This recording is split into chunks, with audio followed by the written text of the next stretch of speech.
Alright, today we're going to do day 2 of Pillars of Eternity after being chased away from a cave by a bear. That that bear pretty much was annihilating me. It was only my character by himself.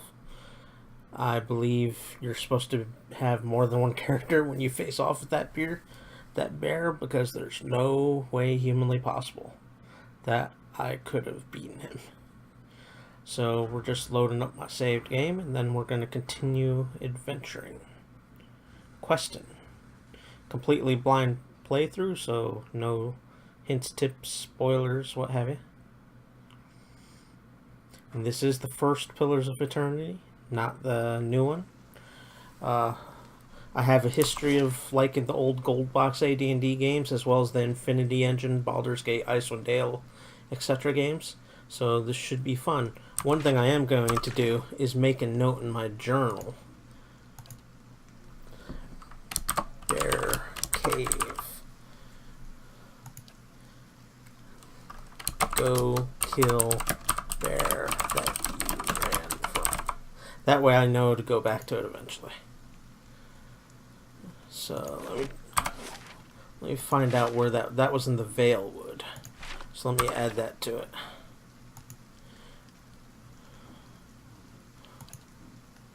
From in cave in Vale. I like the notes section. That way there's no excuse. I cannot forget. So let's see what the quests are. The Gilded Vale, cross the Vale Wood, which is, I've kind of already done that, and now I'm in the Gilded Vale. And Visions and Whispers. Seek help for your condition.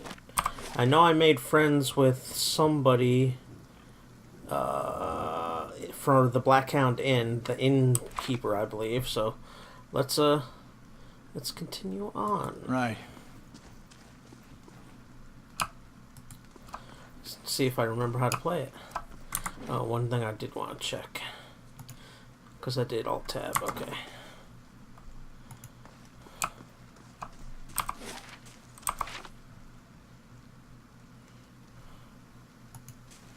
So let's oh, ooh, check that out.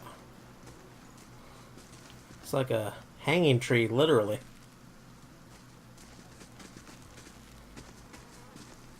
You must be one of the new settlers. Welcome to Gilded Vale. You'll be pleased to know that we've had some recent vacancies here. Okay, do you welcome everyone this way? Are you mad? No wonder this place looks half empty. I feel at home already. I might reconsider your lord's offer. Do you welcome everyone this way? The only answer you hear is the buzzing of flies from the tree. Of course, we'll need to make some inquiries first. The inestimable Lord Radric VII has taken great pains to insulate our town from Widewind's legacy. Have you ever sired a Hollowborn child? Now, my character is stoic and rational. He's a stoic and rational paladin, which is how any good paladin should be.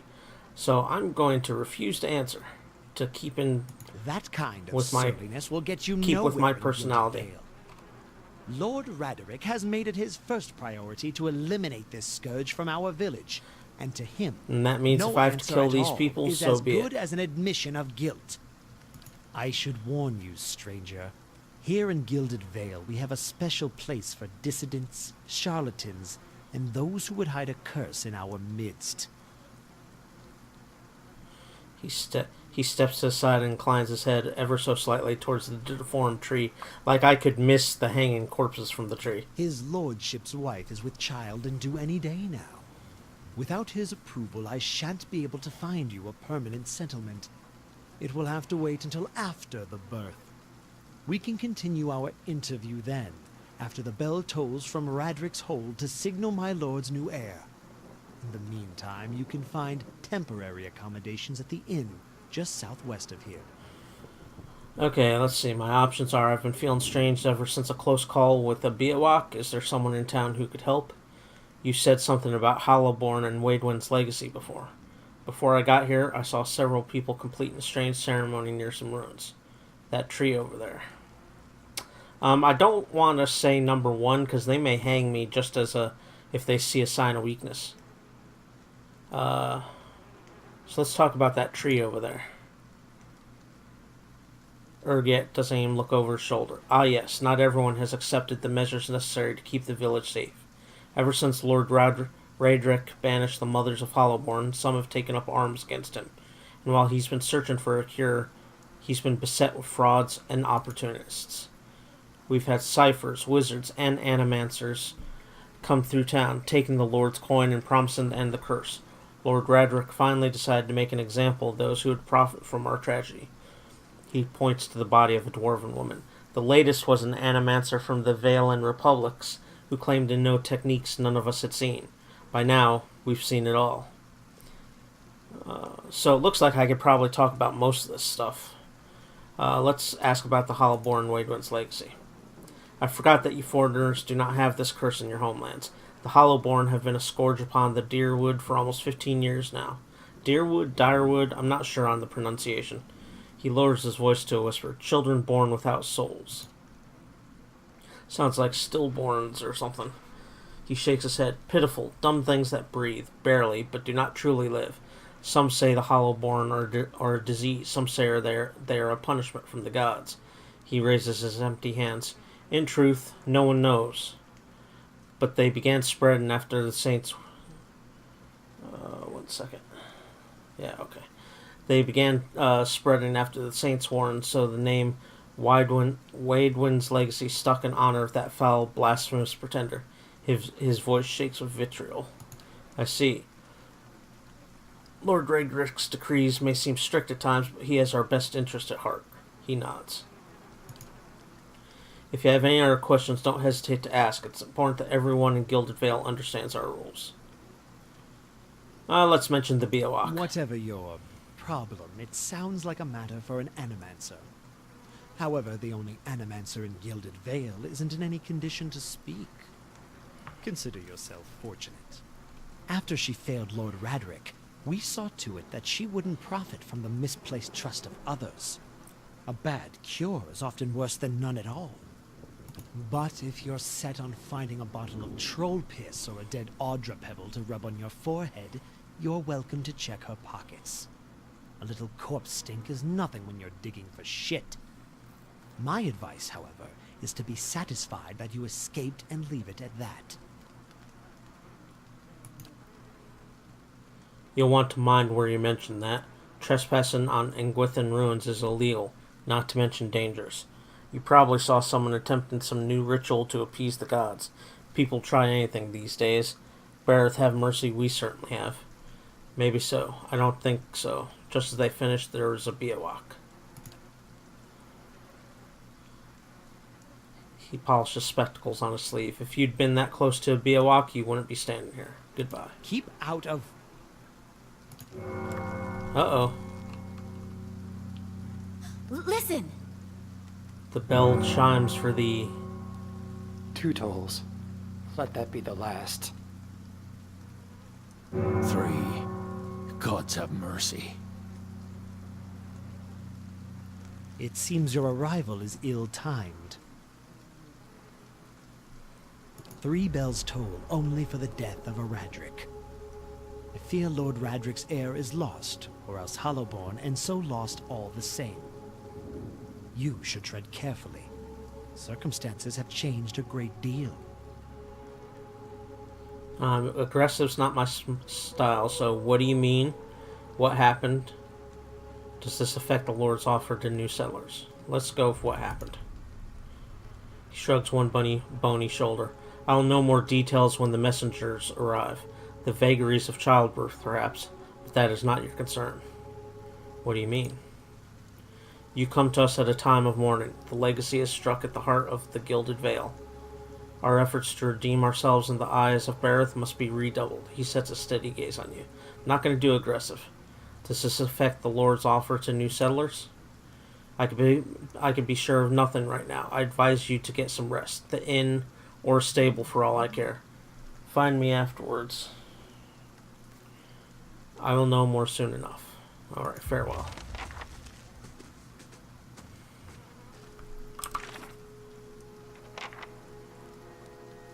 Alright, so...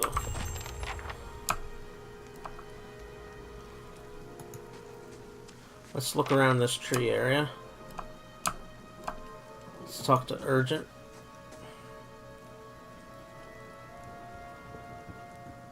I'm afraid I still can't help you find residence here. Lord Redrick's son was deemed a Hollowborn. This makes circumstances even more fraught than before. Tell me more about Lord Radrick. He comes from a line of nobles who have defended these lands since Adair times.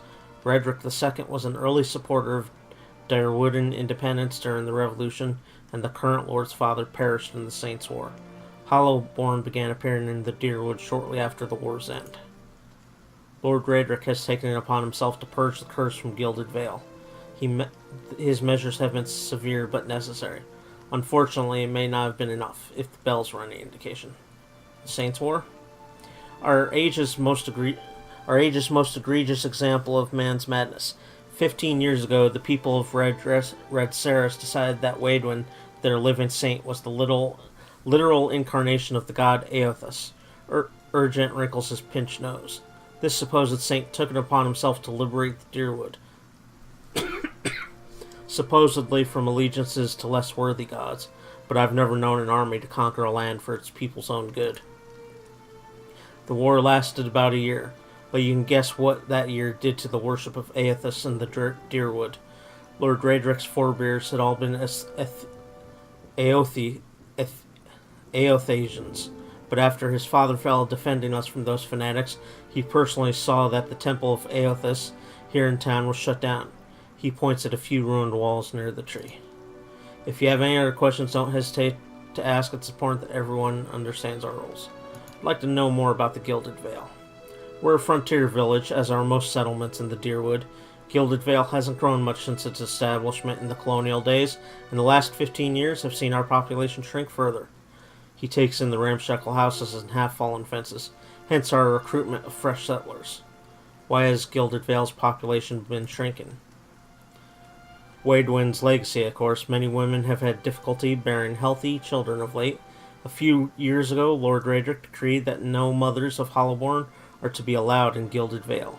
His mouth tightens into a firm line. His lordship dealt swiftly with the objectors. It may be harsh, but if it purges us of this curse, is it not worth it?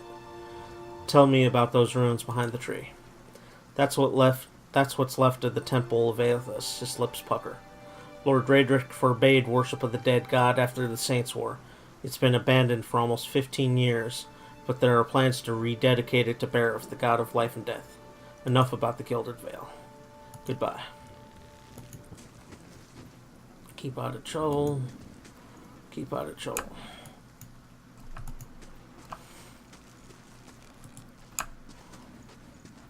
Let's talk to Adair. Were you looking for someone in that tree? I could introduce you. Strange way to talk about your dead. Half the town's up there now. Seems like no right way to talk about it.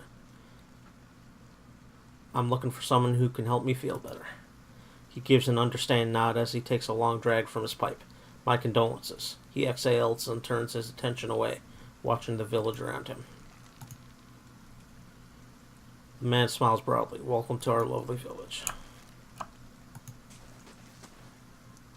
Scattered between the roots are bracelets of twine and bead, wilting flowers, and notes half erased by the rain.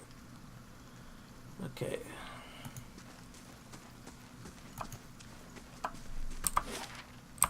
So let's look around the tree area.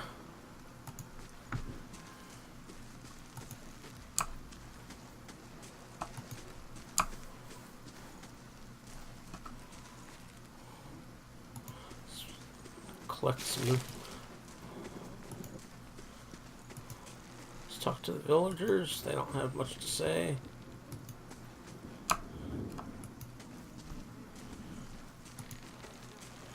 Oh, can't even get in there that way. So let's go recollect this.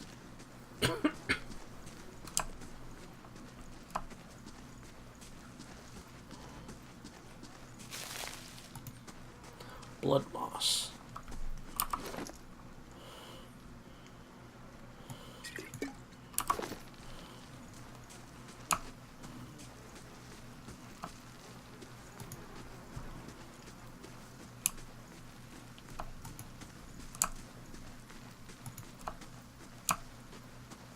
The Elphalion.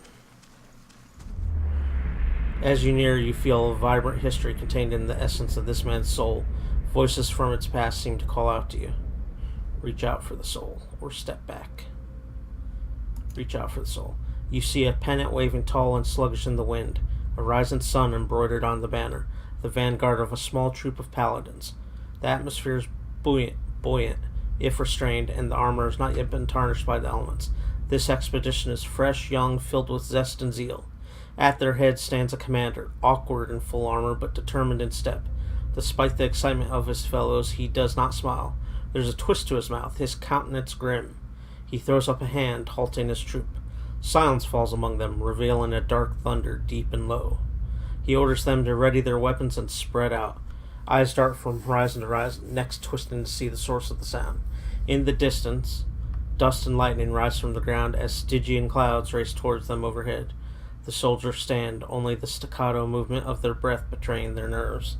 The commander closes his eyes, calling a blessing down on his troop. Invigorated, invincible, they wait as the enemy draws closer, poised to attack. Step back. Oh, that's kind of a weird reaction. It doesn't even talk, you just kind of feel. Beneath the vines are crude carvings of a sun rising over 3 stars. Child.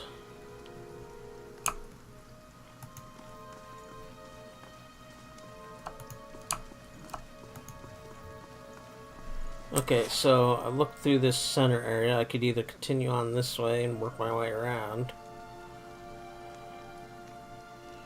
or I can go down here. Let's save our game and go down here and just see what's up.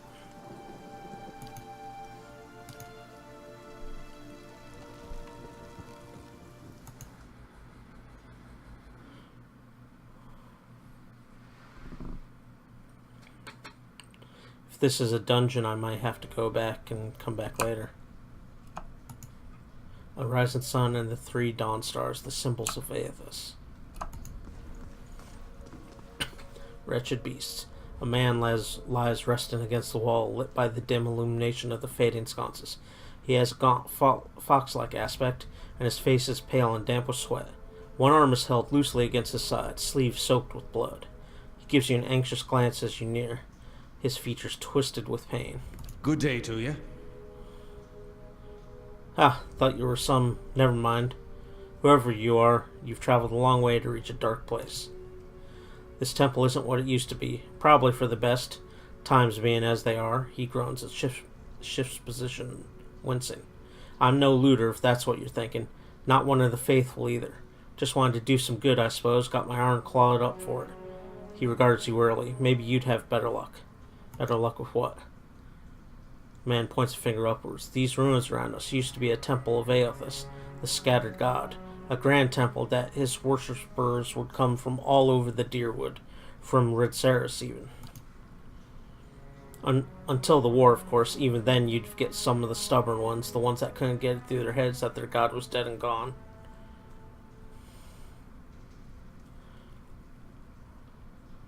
Go on. Once the legacy started, Lord Raedric decided he'd been too lenient on the Aelthusians. He had his people go in and put them to the sword, left them down there, buried under a heap of rock. After that, Raedric ordered the temple sealed. It's been years like that, up until recently. Lord Raedric hopes that if we rededicate the temple to a living god, then we'll be forgiven, and the legacy will end. See? He smiles wryly. But until then, the temple's as you see it, unguarded. That's where you come in. Hortan licks his lips. Those priests, maybe they didn't have a lick of sense between them, but they still didn't deserve to go like that. Chopped down in their god's house, it doesn't sit right with me. If you can get down there, find their remains, maybe we could finally give them a proper burial. Hortan breathes out. No small task. There's coin in it for you if you need motivating. I'll find them. I take it you aren't supposed to be in here. They're long dead. What does it matter where they're buried? Wait, you want me to bring you some skeletons? The rational thing to do would have some questions first, yes? Why can't you do this yourself? Well, I tried. Only got a short ways in before I got in over my head. Wharton looks up at you. I haven't raised a blade in a long time, but a big fellow like yourself, you can handle yourself. Who are you, anyways? Wharton offers you a weak grin. Name's Wharton. I've lived in Gilded Vale long enough to remember how grand it used to be. He shrugs and looks away. I used to help the temple sometimes, bring supplies. That's all. Won't Lord Raedric mind us digging around down there? I won't go telling him about it. Lingering in these places is no good for anyone. But you do this quick and quiet, and we could do right by those priests without raising a fuss. Any chance there's something down there worth a little more than some old bones? Wharton looks around. Probably. Nobody's been through the place since it was sealed up. Well, apart from me, and I didn't touch anything. Any valuables in there, you get first crack at them. I only ask that you do this favor for me while you're at it. I have no more questions. Then what do you say? I take it you aren't supposed to be in here. Wharton laughs bleakly. Well, I meant to be in and out nice and quick. I'm not hurting anyone. It's just Lord Raedric's forbidden anyone having anything to do with the Scattered God. It'd be a little harder to explain to him than you. It's a good cause, though, isn't it? And you could make some coin in the process. They're long dead. What does it matter where they're buried? It's about respect, isn't it? About deserving to be remembered, not just tossed under a pile of rock and forgotten. He breathes out shakily. I thought it worth the effort, giving that to them. Wait, you want me to bring you some skeletons? I'd bury them where they are if I could. I know it's a little macabre, but if we don't get them out now, Raedric's liable to destroy whatever's left of them. I'll find them. Then by the flame, I owe you a good turn. But listen, the temple's been sealed off for so long, it's crawling with creatures. But if you get past them, the priests would have been down on the lower floor. They'll be there still if they're anywhere. 1 second, phone.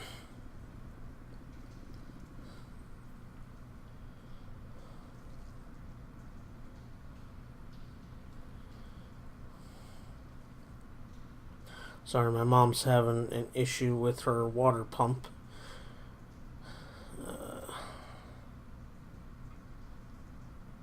So let me just take a minute to respond to her.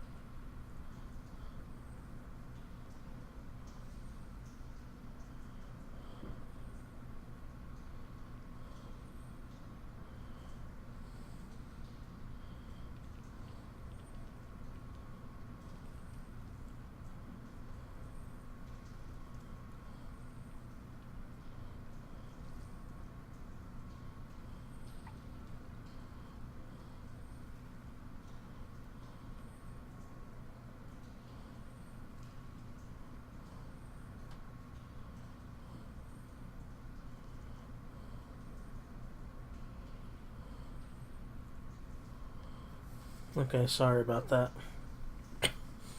Then by the flame, I owe you a good turn. But listen, the temple's been... I already read all that. Those priests had all kinds of secret chambers. Switches in the walls, trick sconces, that kind of thing. Keep an eye out, and take care down there. I wouldn't want to have to send someone else after your remains.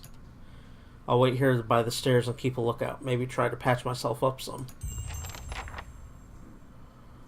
I wonder if I'm...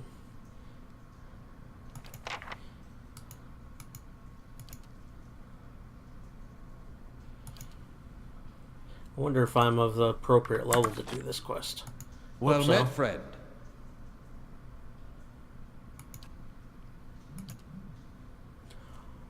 Okay, so let's go ahead and save.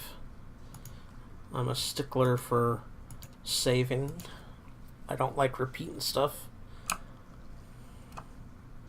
Keeping quiet.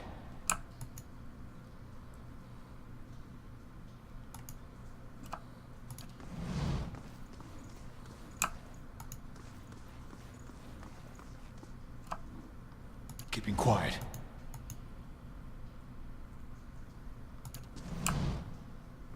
See, I can go that way or I can go this way. Let's go this way first.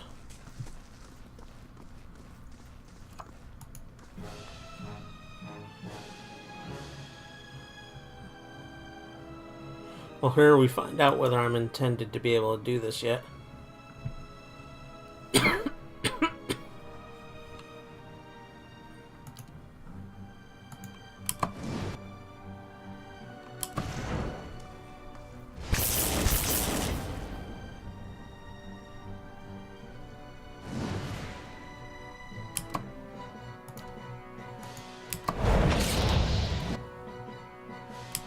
I think I could do this.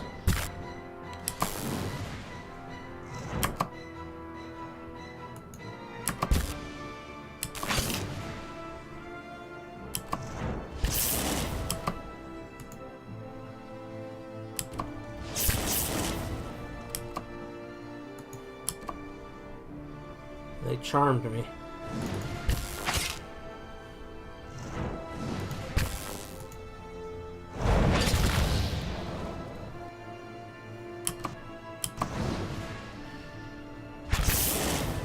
They keep charming me, they're gonna kill me.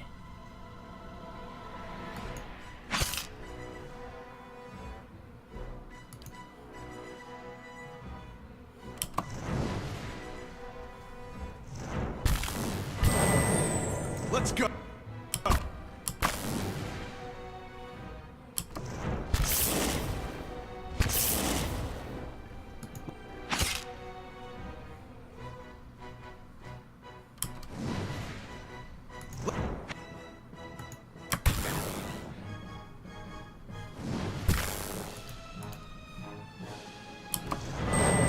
Let's go.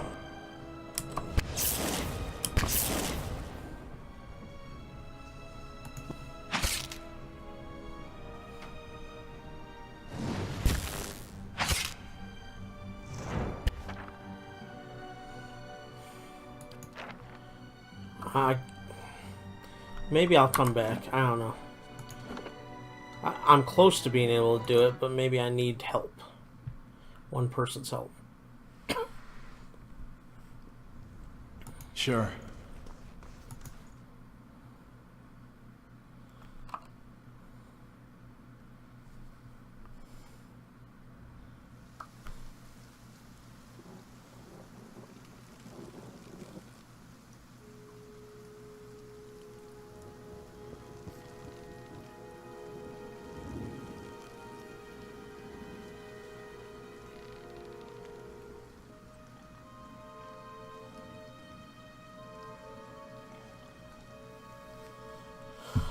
Let's see.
Hugo, as you near, you feel a vibrant history contained in the essence of this man's soul. Voices from its past seem to call out to you. Reach out for the soul. You see a room, bright, warm, and covered in greenery. There isn't a spot in the entire space that doesn't have some kind of plant growing in it. Small germinating seeds in a corner here, large sprawling vines climbing the walls there. Although most of the plants are actually in some kind of container, there are a few that have grown from the dirt floor itself. These are just as lovingly cared for as anything else in the room. The man wanders through the plants, smiled in each and every one, an old pipe clenched between his teeth. Stopping next to one, he touches a leaf, lifting it up to look at the underside, then gently rubs it between his fingers. He takes a small handful of the soil it grows in and crushes it with his fingers. Satisfied, he drops the soil back into the pot and continues to the next plant. He hums a low, cheery tune as he moves among the plants, occasionally stopping to sing a few words or something to one of them. Finally, he reaches the door, having visited every plant in the room. He turns back to look at them, a look of serene pleasure on his face. Then he turns back and is gone. Ronan Terranin. As you near, you feel a vibrant history. Okay, another vibrant history. You see a group of people standing around a wagon transfixed on a sword as it swings in a large graceful arc. This man holds the sword, passing it from hand to hand with a relaxed ease, making the blade dance in front of his audience. He tosses it into the air, spins, then puts his arm behind his back to catch it. The crowd claps excitedly, and a couple of them gasp, certain they were about to see a tragedy.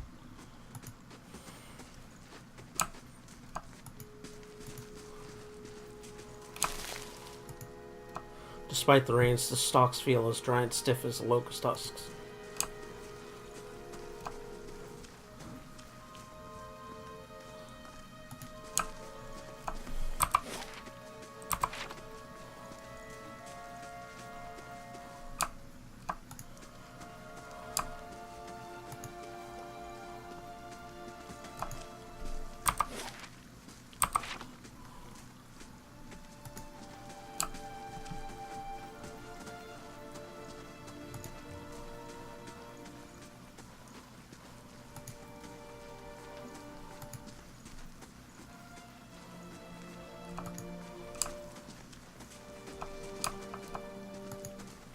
See if the cows say anything.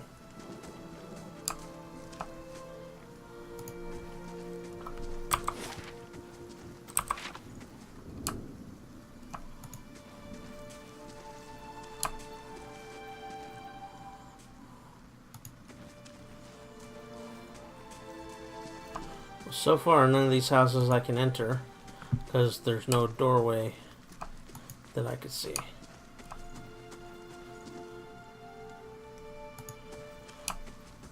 Ah, this one I could go in. What's this say? Black Hammer Smithery. Let's go in here and take a look.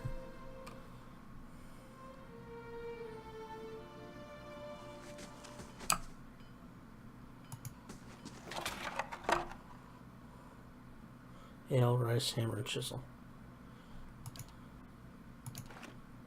Oh, there is stealing in this game. I was wondering about that. So I'm a paladin, I'm rational, I'm stoic, I'm not a thief. So I will not be stealing. Sure. Some games don't freak out about that, some do.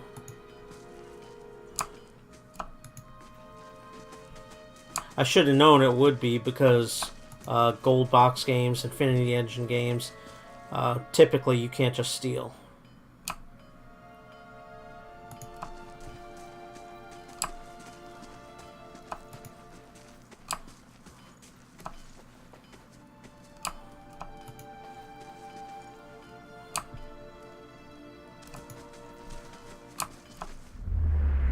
As you near another vibrant history. For Dolgan Steelcaller, you see a group of adventurers surrounded by a crowd of attacking Zarips.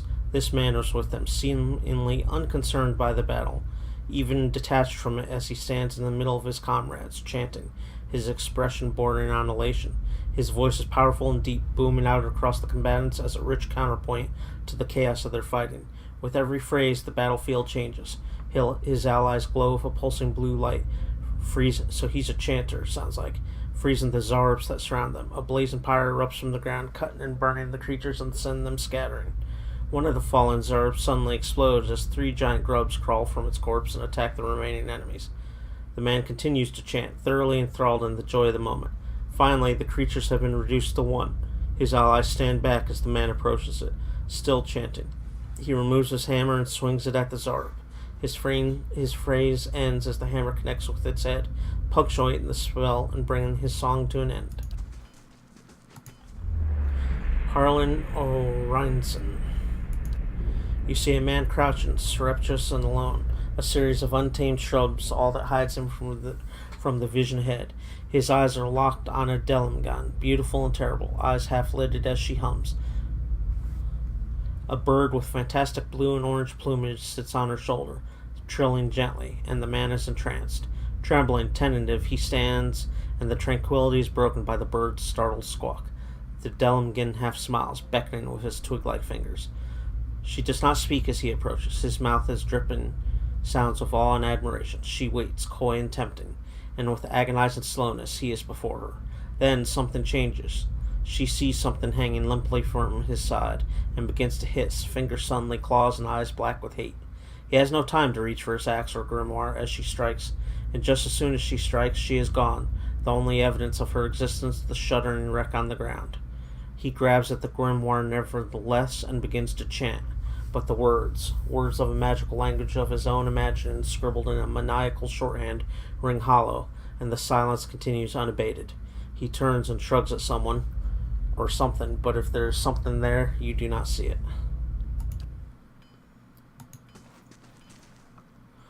This Amao man is of an impressive build, towering above the countertop. His skin is the dusky blue of the deeper oceans, and his thick arms boast corded muscle.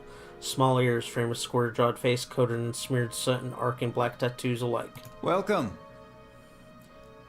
He grins, revealing a row of pointed teeth. Welcome. Good to see a new face. Is it armor you want, or a good blade? What do you have here? You come to us at a strange time, I'm afraid. The stock's not what it used to be, but we find weapons and armor to offer yet. All forged right here at the Black Hammer. What happened? We just don't have the supplies. Been expecting the next delivery for near on a week now, and haven't seen a sign of it. Have to expect they were hit by bandits. The road out east is crawling with them. Or my workers ran off with the wagon themselves, maybe, to make some coin. Tatana snorts, as if the lot would dare. Tatana scratches his jaw, thinking, if you happen to be headed that way, maybe you can keep an eye out for a supply wagon.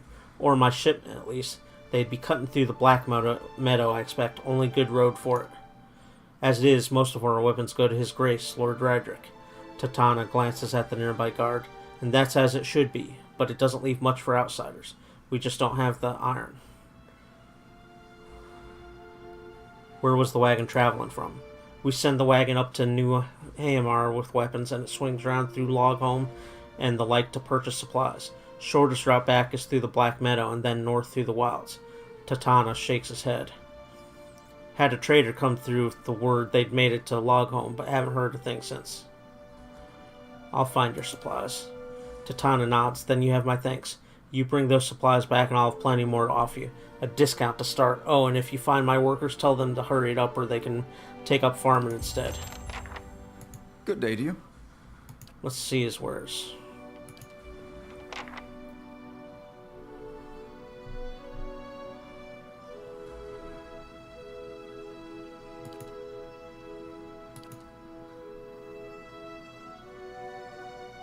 Yeah, I've had this one in my backlog for a while now, Tipsy.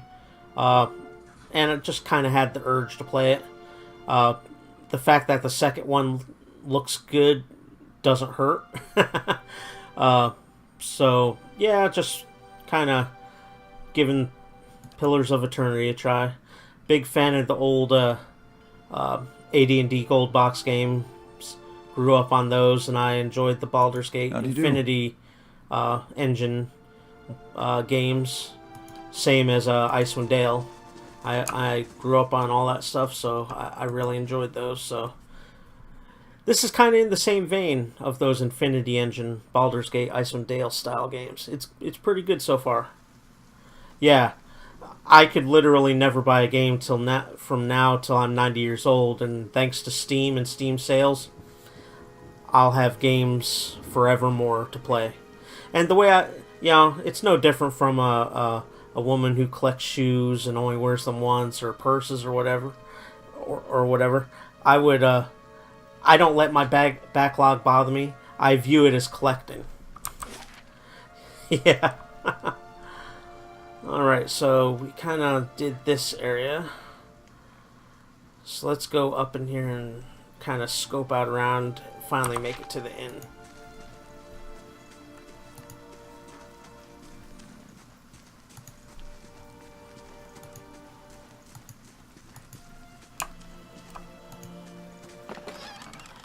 I don't know if this is going to count as stealing or not. Guess not.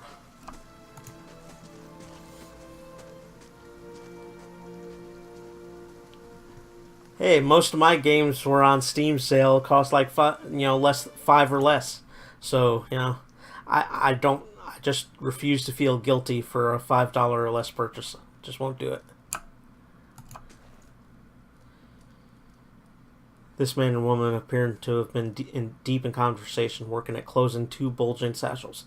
They move to embrace until the woman notices your approach and pauses, her smile faltering a little. Gods keep you. Can we help you? She looks to her companion, brows furrowed with confusion. Do you know this man, Nantan? I made some bad decisions early on in Battletech, purchasing stuff, spending money because I thought I had plenty of it. That ended up snowballing to an unwinnable situation where I had no choice. No matter what I did, I ran out of money, basically. I ran out of money. I was enjoying the game, but I ran out of money between mech repairs and everything. Yeah, I bankrupted.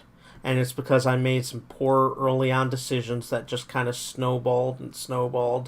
And domino effect after 40 days, I was out of money and there was no option. I was basically screwed. Yeah. Nantan coughs. Yes, I think we met in the Valewood. I warned him about the bear. He inclined his head. Glad to see you've made it. Was there something else you wanted? Is there anything you can tell me about the Gilded Vale? Ingrid smiles wryly. Only that you'll want to be moving on as soon as you can. You've seen the tree, I imagine, but the rot goes deeper. If you were looking for work, I'd say you have a better chance of it elsewhere.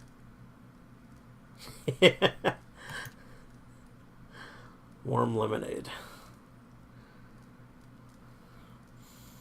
You two seem to be in a hurry. Yes, I imagine so, Ingrid laughs. We're packing for a trip, actually. I've been meaning to visit Defiance Bay, and she looks at Nantan. Well, in truth, I think I've had my fill of this town. Nantan reaches to take her hand. It's time for some new scenery, he says. Goodbye. I don't think this will count as stealing. Nope. I get the sneaking suspicion they're stealing anyways. The Deerwood Part 2, Broken Stone War.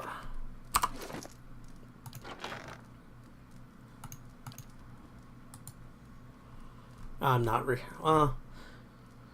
2626 AI, a group of farmers, while clearing farmland for planting, accidentally knocked down one of the ancient Adram menhirs on their land. This innocent act drew the ire of the native populations and started what would come to be known as the Broken Stone War. When it was finally over, several thousand colonists have been killed, as well as hundreds of the Glanfathans. Even though the war was technically over, the Glanfathans escalated their attacks on the settlers over the next 2 years, using vicious tactics that left many colonists, several military figures, an earl, and 6 thanes dead. Unable to stop the Glanfathan attacks, the earls elected Earl Edrig Hadret to the position of Gref. Well respected and known to be a master in military tactics, he was tasked with dealing with the Glanfathan threat. Endring fought with the Glanfathans, led by an Orlan named Regd, for the next 2 years. Neither side can gain the upper hand on the other, resulting in a tense stalemate between the two groups. Because of this stalemate, the hostilities slowly died off, and in 2631, the Deerwooden people signed a treaty with the Glanfathans. Regd would step down, the Glanfathans would stop their attacks altogether, and the Deerwooden people would leave the ruins alone. This treaty angered the nobility in Aedir, as it brought to a halt the supply of artifacts. Endring also tried to get to the practice of slavery outlawed, but this was not successful. Because of this, the peace between the Deerwood and Glanfath is uneasy and tumultuous. Small patches of rural violence still cropped up, but were easily dealt with, as neither side wanted another war.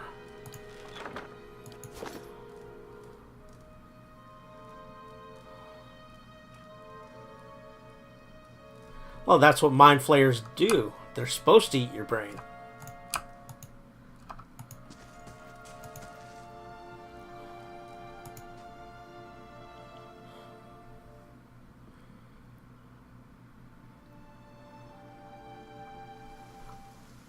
Okay, so looked at this area. I'm gonna go visit up here.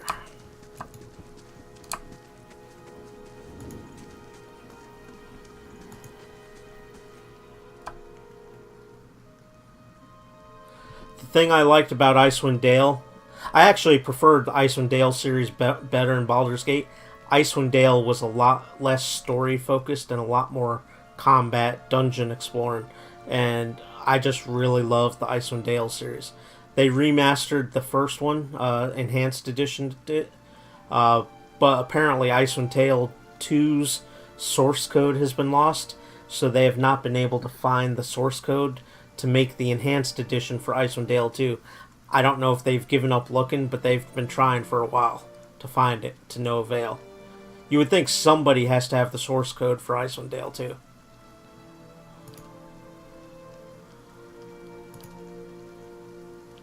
The first of you drunkards comes through that door gets a shot between the eyes. Gods hear me, Swainer. I'll put you down like a dog. Come away for now, lads, but we'll be back. Trumbull, and we'll have fair prices, or by the flame we'll have a reckoning. Investigate the feud.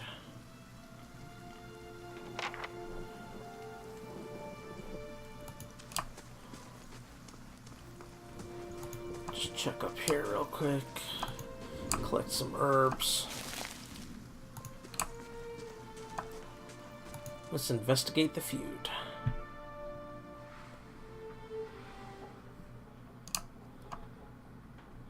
Trumbull. An elven man stands before you, his relatively stocky build suggesting a life of labor. His face is pale and drawn, and his eyes wide. Behind him, a younger man and woman exchange worried glances. The miller raises a club as you enter. It shakes violently in his grip. Get back if you value your life. I have the resolve. I might as well make use of it. Trumbull only raises the club higher. I mean it. I won't have Swainer and his lackeys threatening me in my own mill. My name is Pons Eric, and I've only just arrived in Gilded Vale. Trumbull shakes his head. You picked a bad time to come visiting. Gilded Vale's had all the shine scraped off. Just a big dung heap now, and Swainer thinks he's king of it. They're all of them mad. What was all that ruckus outside?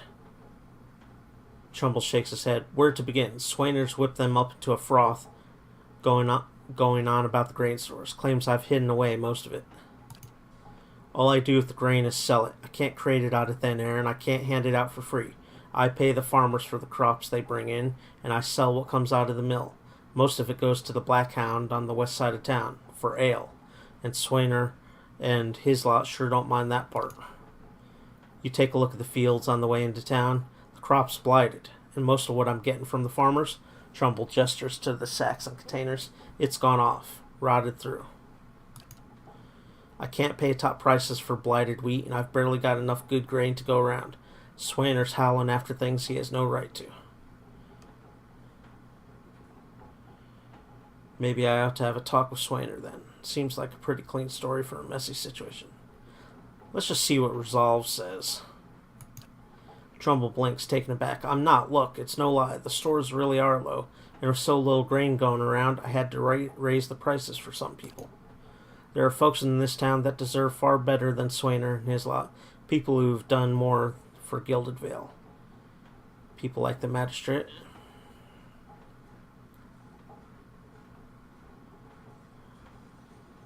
What do you mean? Swainer, the rest. They've always been troublemakers. Loud, drunken fools.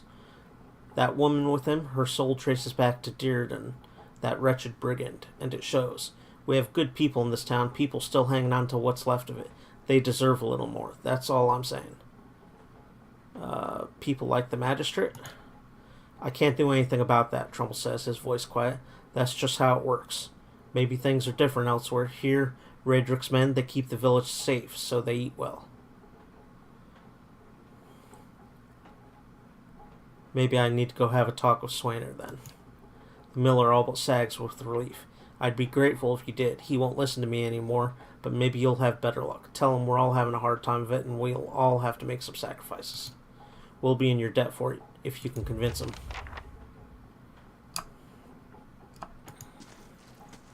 Greetings.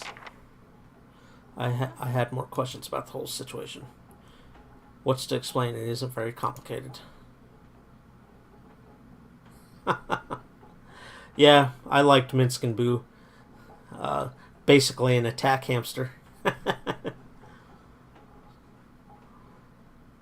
Seems like a pretty clean story for a messy situation. It's not, he pauses. Look, Swaner's always been a rotten bastard. With stores so limited, maybe I should save the good stuff for people who deserve it. Ofra, for instance. She's expecting a child. Should I let her starve instead? Do the villagers know about the grain supply? Trumbull looks embarrassed. Some, the innkeeper, for instance. It's better not to worry anyone. I'll be trading for supplies soon enough. If we could just keep things calm until then, we'll be in the clear. The innkeeper? I wouldn't drink the ale, is all I'm saying. I have no more questions. Hello. Not yet, I'll be back.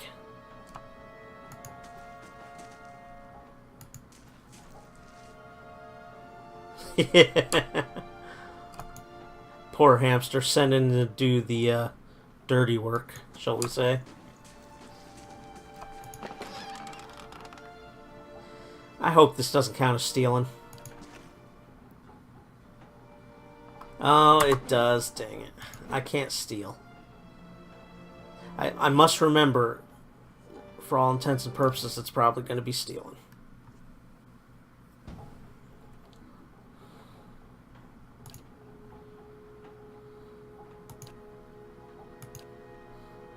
Let's just go through all this pretty quick.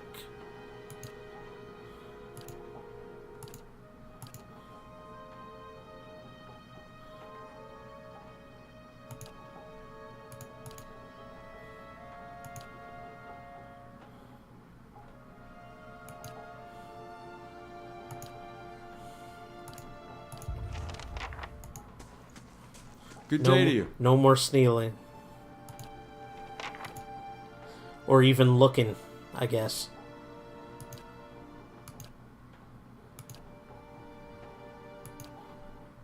Good day, stranger. Sure. So it's rancid grain. That's nice. But I guess when your people are starving, you take what you can get.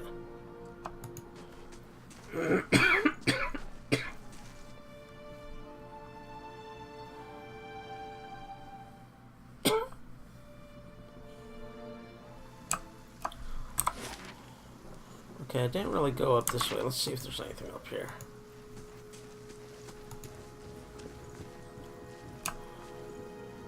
Doesn't look that way.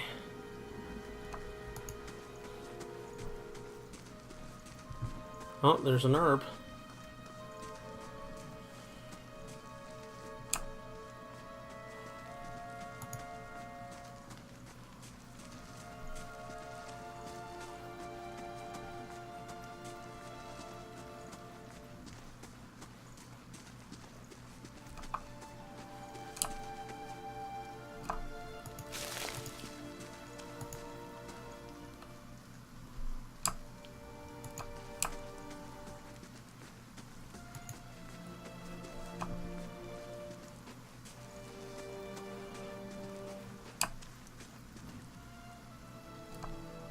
Okay, so checked out the windmill, checked out Ingrid's house.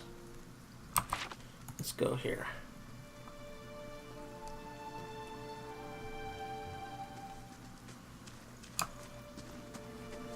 Oh, sneaky, I didn't know you can go that way. Good.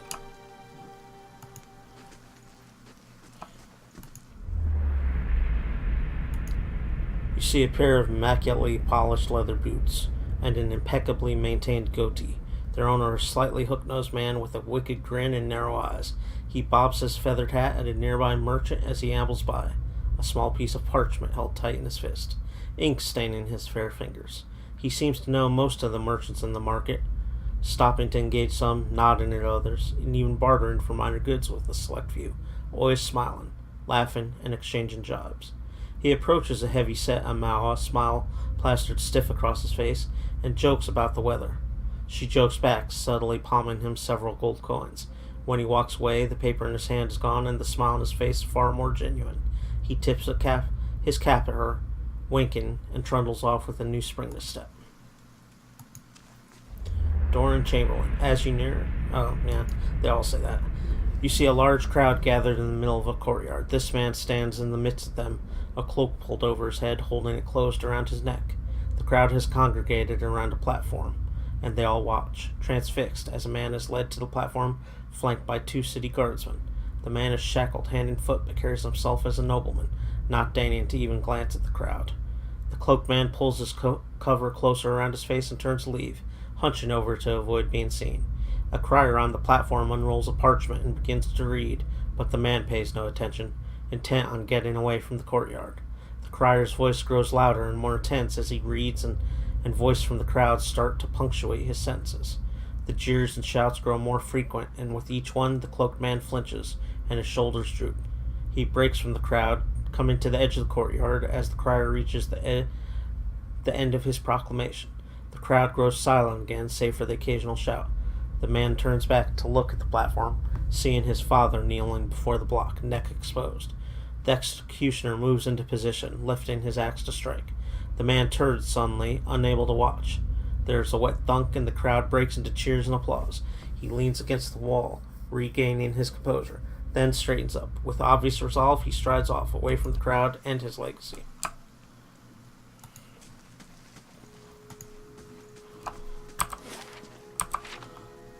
See if there's anything over here.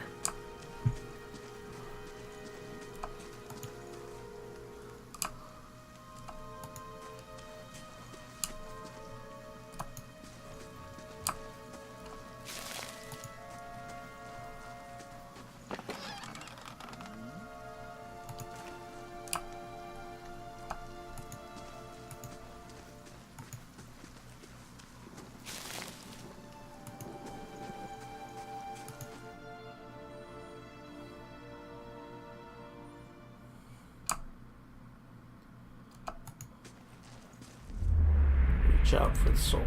You see a crowded marketplace, vendor stalls lining the road, their proprietors' voices calling out to passerby to come sample their wares.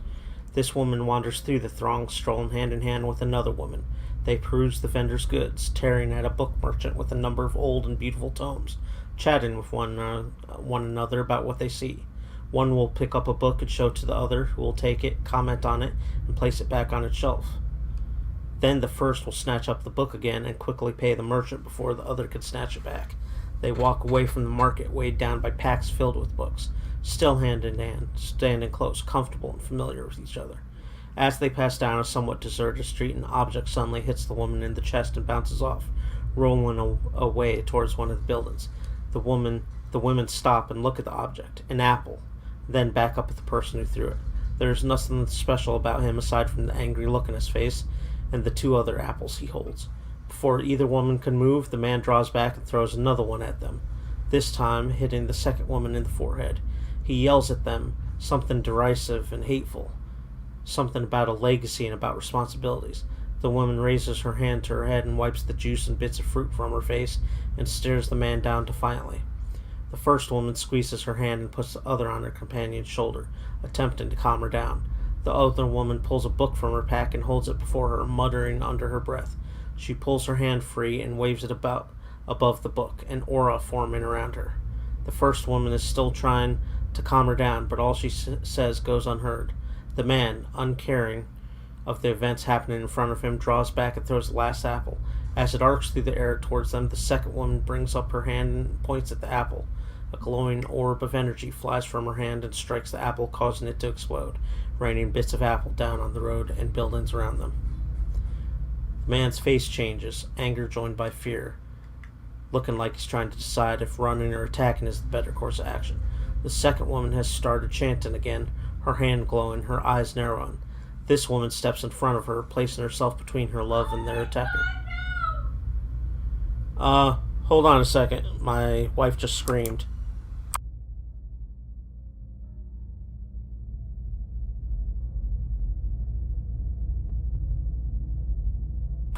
Yeah, my wife screaming, "Oh my God, no." Wasn't because an animal died or anything, or she hurt herself in some horrible way. It's because she screwed up in Fortnite, and she was upset with herself. Fortnite.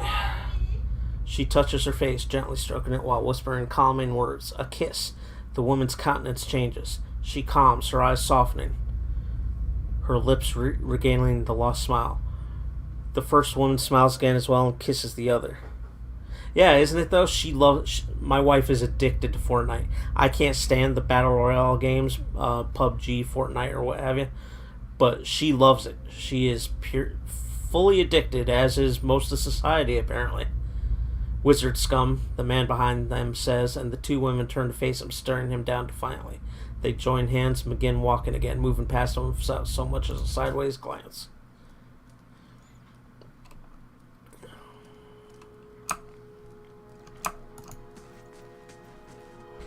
Rats scurry behind the sacks. You see a key turn gently, steady, and hear a ghostly click as the door swings inward. I think these people that are all getting these spirit-like stories are like party members I can recruit eventually. That's the impression I'm getting.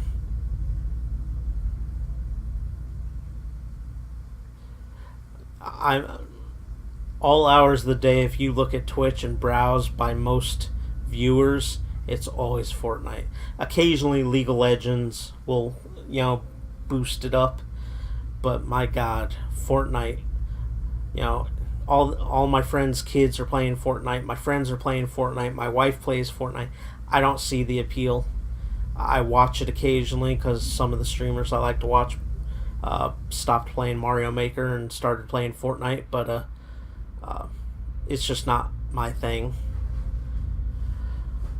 Two figures slip in, locking the door behind them, and begin their prowl. Their hunt is efficient and then takes them little time to acquire a sizable collection of documents in oddly shaped velvet pouches.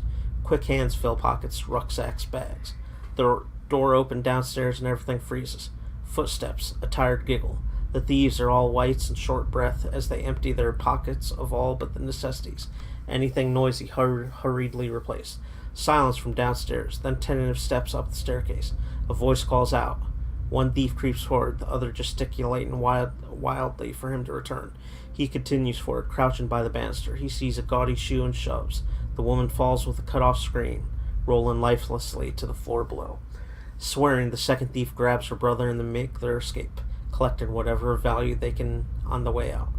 Definitely, I think these are party members, because every one of these spirit stories, which I think is due to me being sick or whatever, that I'm having these visions, all these spirit stories are centered around people's abilities, and it very much seems like it's due to, that these people are like potentially future party members that are recruitable.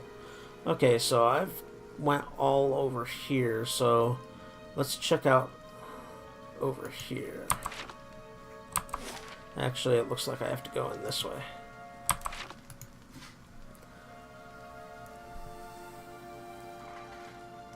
I have it downloaded on PC as well. I have not played it a single time. And, maybe if I played it, I'd like it. Who knows? But just from watching it, it's just not my game. Not my deal. I would rather play a slow turn-based game. I'm old. I like slow things.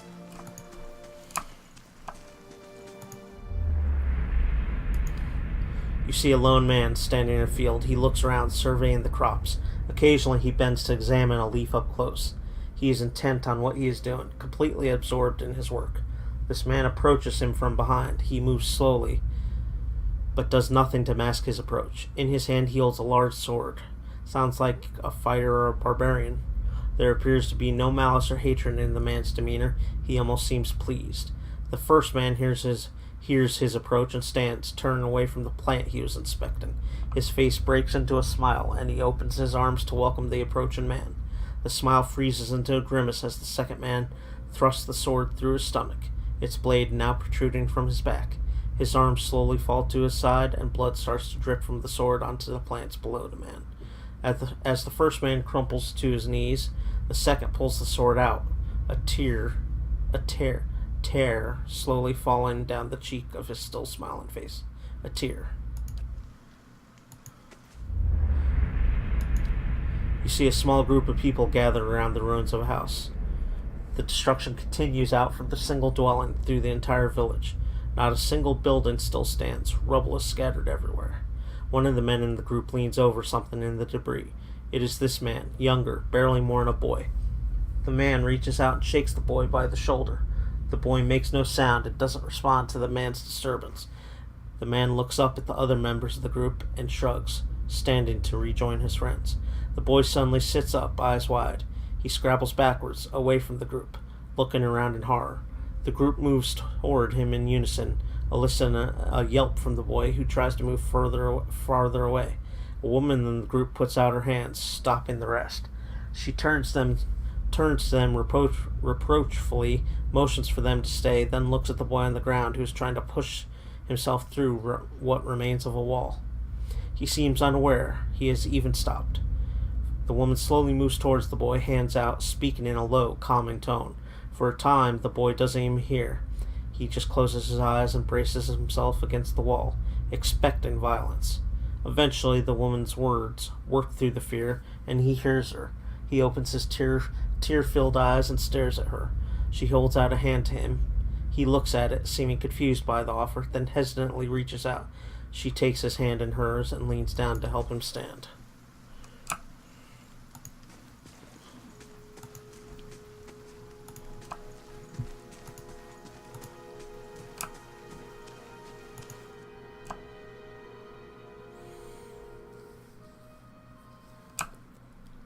Ooh, a kitty. Doesn't talk. Not a talking cat. A Direwooden. I'm still trying to figure out if this is Direwooden, as in Direwood, or if it's Deerwooden, as in Deerwood.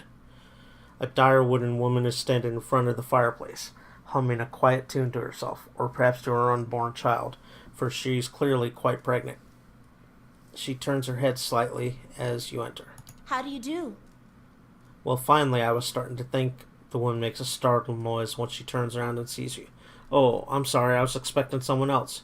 She gives you a cautious smile. Can I help you? Nice cat. Afra smiles brightly. Oh, thank you. She's a sweetheart. Keeps the house clear of mice, too. I just arrived in Gilded Vale. I thought I'd get to know the locals. Were you with one of the caravans? She looks at you hopefully. Master Odamus, by chance? I was, yes. I'm afraid the rest of the caravan was killed. You knew Odama? Well, no more than most here, I'd say. He doesn't usually come this way, but they say he's a reliable old fellow. She pauses, brows furrowing. Wait, why did you say new? I'm sorry, but the caravan was attacked. I was the only one to survive. Afra covers her mouth with a hand, eyes wide with horror. For a few moments she can manage nothing but a strangled, voiceless gasping, her eyes brimming with tears. I knew. I told her it was a dangerous path to take. It's the sister. Calliska's sister. Calliska was always so certain she could take on any danger. Afra sniffs.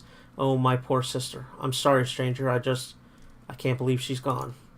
If only I hadn't called her here. If I hadn't written to her, she might still be alive somewhere. Afra's face crumples, and a solitary tear slides down her cheek. Cruel, benevolent. Why did you send for Calliska? Afra wipes at her eyes. I'm worried about the baby, about the legacy. I told Calliska as much as I could, but all I know is that for a long time now, every child born in Gilded Vale has been soulless, empty. It's happened to so many mothers, and Lord Raedric, he's exiled all of them, calling it a sign of the gods' disfavor. She sniffs. With my Hathor gone, I don't know how I'd manage if I lost my home too. I hoped Callista could help me. They say Ranga, the old midwife, knows a way to prevent a child being hollowborn, but she moved south to Anslog's Compass 2 seasons ago. The journey's too far from me. I can't make it as I am, but I don't have anyone else now with Calliska gone. More tears run down her face. Please, can you help me? Goldpack Knights. That's what I am. Well, let's do it. I don't have very much. I set aside some money for Ranga, but, well, here, would that do? Ranga also has many potions and crafts for sale. Maybe you'll find something of interest. She sniffs. I'm sorry, that's really all I have. You're welcome to some of my food if you want. I have some fruit. I gained some fruit and some 20 copper.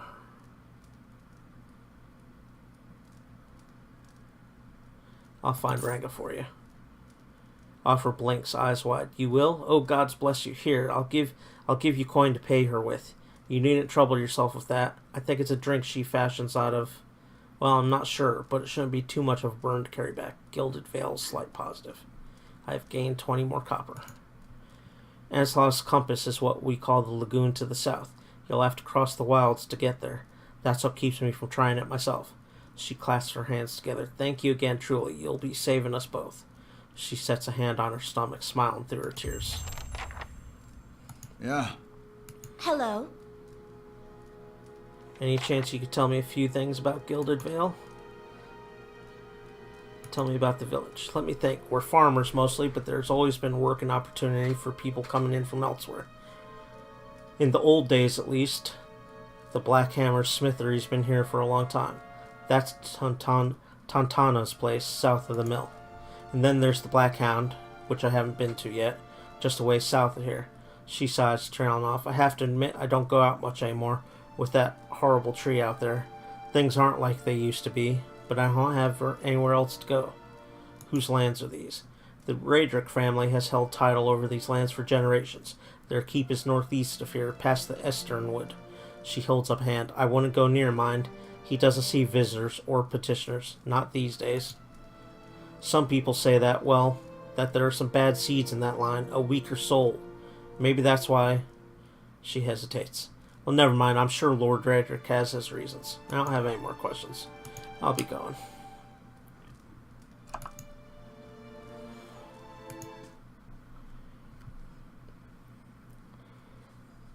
Poor sister of Kaliska. Mm-hmm. Okay, let me see what's anything in here.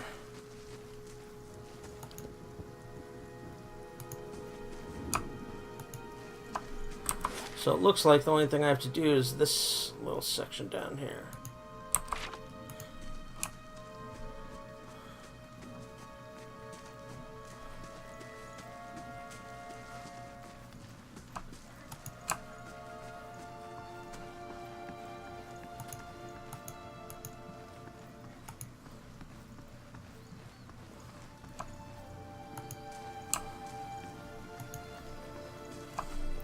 See, there's a door to go in up there.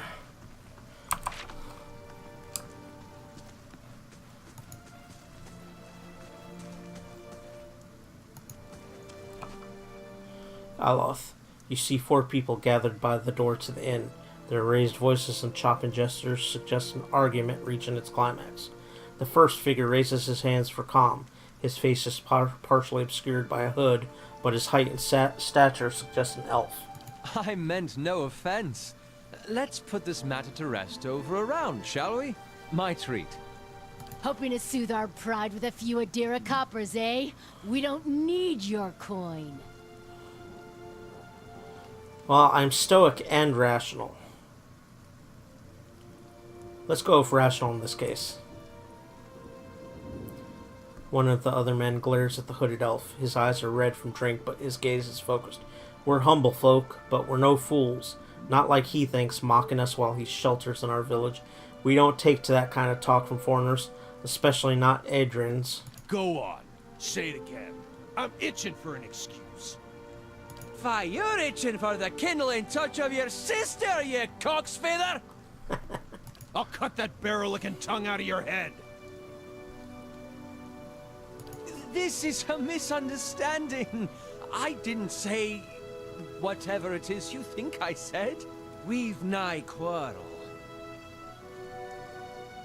That's where you're wrong. I don't think attacking him is such a good idea. You're not going to take that from him, are you? I don't think attacking him is such a good idea. And why is that? Well, I don't want to side with him necessarily, but just that this will end badly. Oh, of course I attack him or combat anyways.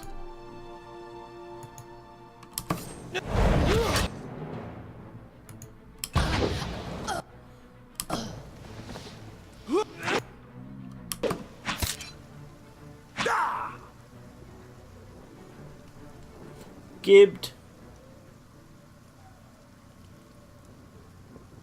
As the last of the attackers falls, the elf turns to you, the tension almost gone from his smooth face. Not quite how I hoped to get to know the neighbors. Thank you for your timely assistance with that awkward situation. Courtesy welcome. is a rare pleasure in these parts. Though your accent suggests that you are no more local than I. He strains his hood, and you note the remains of frayed embroidery on his gloves. His boots are caked with the dirt of many months' travel, but the leatherwork beneath it is sturdy and fine. Well, I suppose introductions are in order after that little fiasco. Aloth Corvusser, at your service. How'd you manage to get stuck out here? That is something of a long story. Well, I'm a wizard by training, and an adventurer by necessity. I was born in the Seathwood, part of the mainland of the Adir Empire, and both of my parents served the nobility, which afforded me an education for which I'm grateful. However, there were no open positions in those houses, and so I decided to seek new means in a new land. And how exactly did you come to be here? I was traveling with a caravan, but we were separated near Griffin some Ruins? ruins. Well, those can be dangerous places during the best of times, which these are not. And half the locals would arrest you for trespassing, and the rest would kill you outright. I'm curious, what exactly did you find there? I gotta stick with stoic and rational. That's what my character is supposed to be, so I'll go stoic.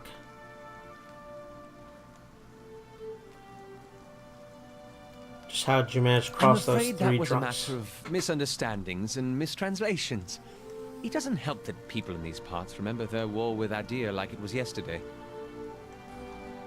You did tell that one man to go fuck his sister. That. He clears his throat and adjusts his sleeves. As I tried to tell them, they misheard me. Happens all too easily after a few pints, and the accent doesn't help. I heard the same thing. For just a moment, he looks as if he's about to say something else. His expression brightens with mischief, but before he can speak, he forces a tight smile, biting his lips so hard you expect to see blood. Finally, his face relaxes and he shakes his head. I should speak more clearly next time. My apologies. What are you doing in the Gilded Vale? An excellent question. I came looking for fresh air and cheap land. Instead, the magistrate gave me directions to the inn and a story about the local lord's expectant wife. But I take it that's a familiar tale. And you?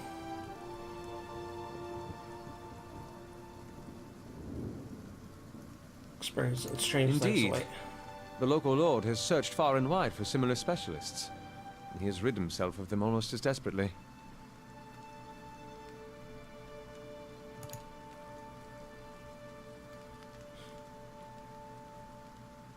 I expect that such expertise would be sought elsewhere. You don't exactly look like a settler. Begging your pardon, but neither do you. Yet, circumstances can find a person in the strangest of places. Oh, let's get going. As should I, given recent events. It's just as well. I've had enough of the watered wine and lumpy beds at the inn. They say even the owner tired of the place. Just up and left one day. It explains quite a lot about the upkeep. Perhaps I could join you. I could use a change of scenery, and I find it's better to travel in numbers. Yeah, sure. Excellent. I shall follow you. Okay, so first things first, let's look at the character entry. He's a first level wizard.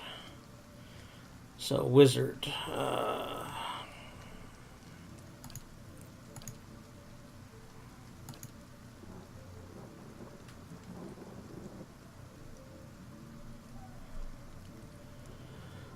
Okay, so I'll dress him accordingly for wizard type stuff. Clubs, daggers, simple clothing, money. Okay, so let's make sure our wizard has some decent gear. He has a scepter two-handed. He has a rapier. We're going to keep him using the scepter. He has a grimoire, which has spells.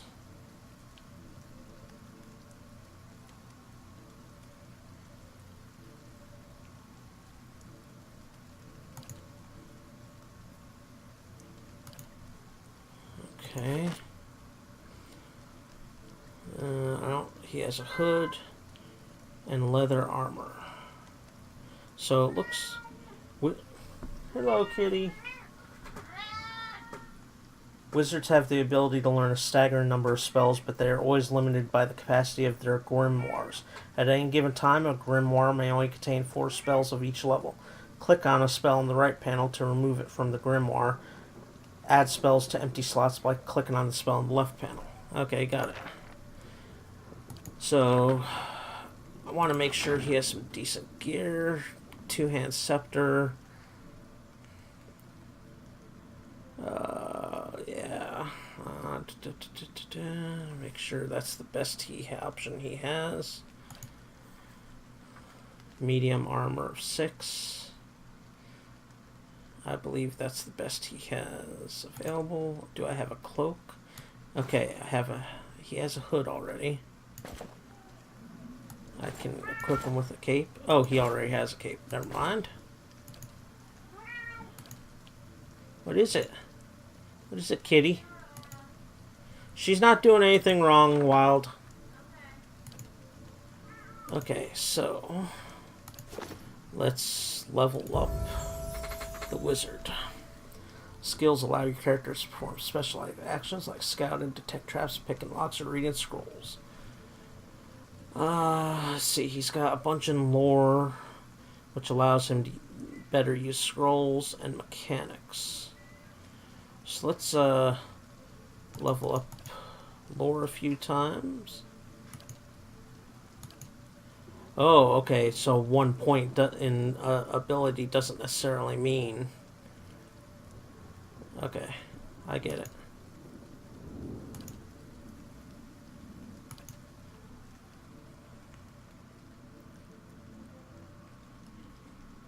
Okay, that's fine. Spells, I get to learn some new spells. It looks like Chill Fog.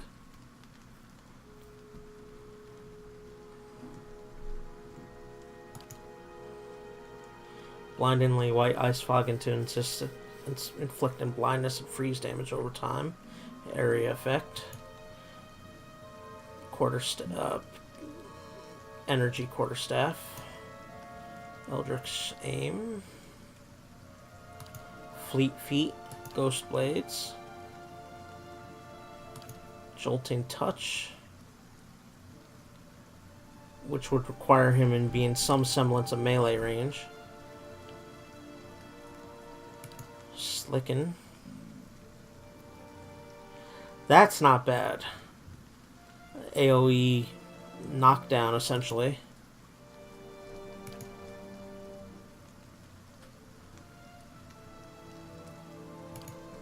We're gonna go with Chill Fog, though. And he can select a talent. Why can my guy not select a talent yet? I feel robbed. Oh no, my guy can do a talent. Never mind. Duh. Okay, so class, offensive, defense, utility. I'm gonna stick to class for now, so let's take a look at some of these. Boots the wizard's deflection. A grimoire slam.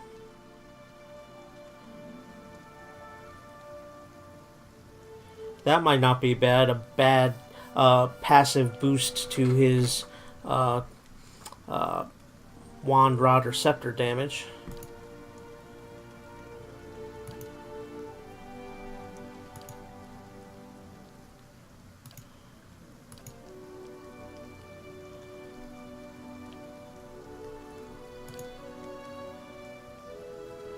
These are all kind of like matches for other classes. Let's go ahead and go with Blast. Basically adds an AoE to all his rod, scepter, wand damage.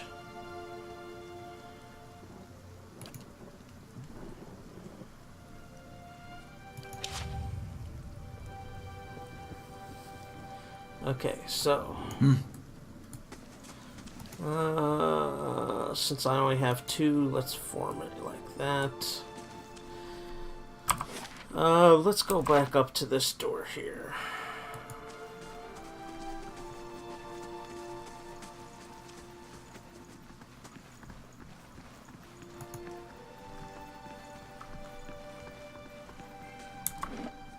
Save our game. It's been a while.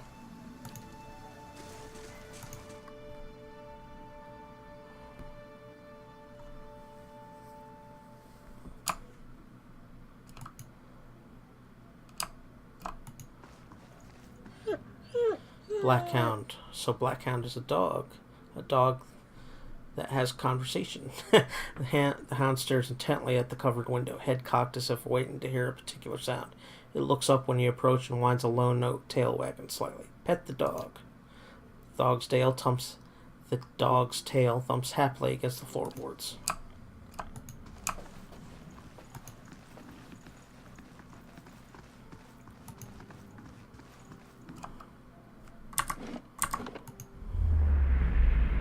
More reading. You see a long, empty road cutting through 2 large crop fields. The air is silent and the land seems too still for early afternoon. This woman walks slowly on the road, leading a horse, curiously looking around. She seems to sense something wrong, but is unable to discern what it is. She stops, sniffing at the air, her nose high. Her brow crinkles as she casts about, looking for something. The air is clear. No clouds. She sniffs again, still looking around, confusion clouding her face, mouthing a single word. Fire? She looks out across the fields, her confusion turning to fear. She holds her hands up to block the sun from her eyes and scans the fields again. Not finding what she was looking for, she jumps onto her horse's back, the fear quickly becoming panic. She kicks, sending the horse shooting down the path, which bends around some trees to where the farmhouse should be. She pulls up short, horror now in residence on her face as she stares at the burned and charred mess that used to be her family's home. Tears well in her eyes as she kicks again, racing to the rubble.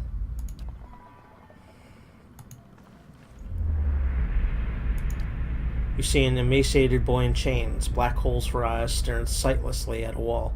A man in a dark coat walks in, a scroll and oddly shaped quill in his hand. The boy glances at him expressionless, a corpse waiting for animation. The man clucks at him, disapproval clear in his tone. The boy stands, limbs hanging. The man takes the quill and begins to write on the boy's chest, copying sharp, angular symbols from the scroll. The child doesn't flinch as the quill digs into his skin, drawing blood as it goes. The wizard finishes with a flourish and barks some arcane command, setting the symbols to glow dully. The boy cries out, knees hitting the stone hard, his chest burning black and red. Finally, the glow disappears, leaving only hard black scars etched into his skin. He slumps sideways, twitching, eyes facing the back of his skull. The wizard grunts, kicking him on the leg on his way out. The boy lies on the floor until dawn, eyes still black like holes, the twitches growing into convulsive shakes. You see a man soar through the air, hitting a nearby wall with a nauseating crunch. He doesn't get up. His attacker, a burly, clean-cut warrior with a carnivorous grin, turns and shoves his fist into the stomach of another assailant, removing another from the impromptu brawl. The bar is a whirlwind of elbows, knees, fists, and feet, with no end in sight, and he is in his element. In the corner, 3 smaller men speak quietly, throwing malicious glances at the larger man in the center. He breaks a chair over a tattooed head, cackling. The trio position themselves in 3 parts of the room, and with a terse nod they charge. Unfortunately for them, the man sees them coming. Something in his eyes burns brightly, and all 3 slump to the ground in an agony that's all in their minds. The burly man bows to remove the unconscious and incapacitated before sauntering out, off-key whistle trailing behind him.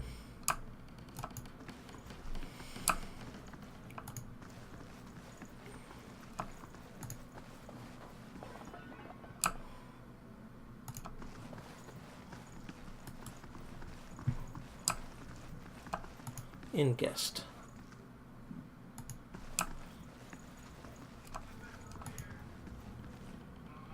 Grab a drink, friend. Not much else worth in this town, says the woman from Thane. Hey, we said we wouldn't mention thine. Thine.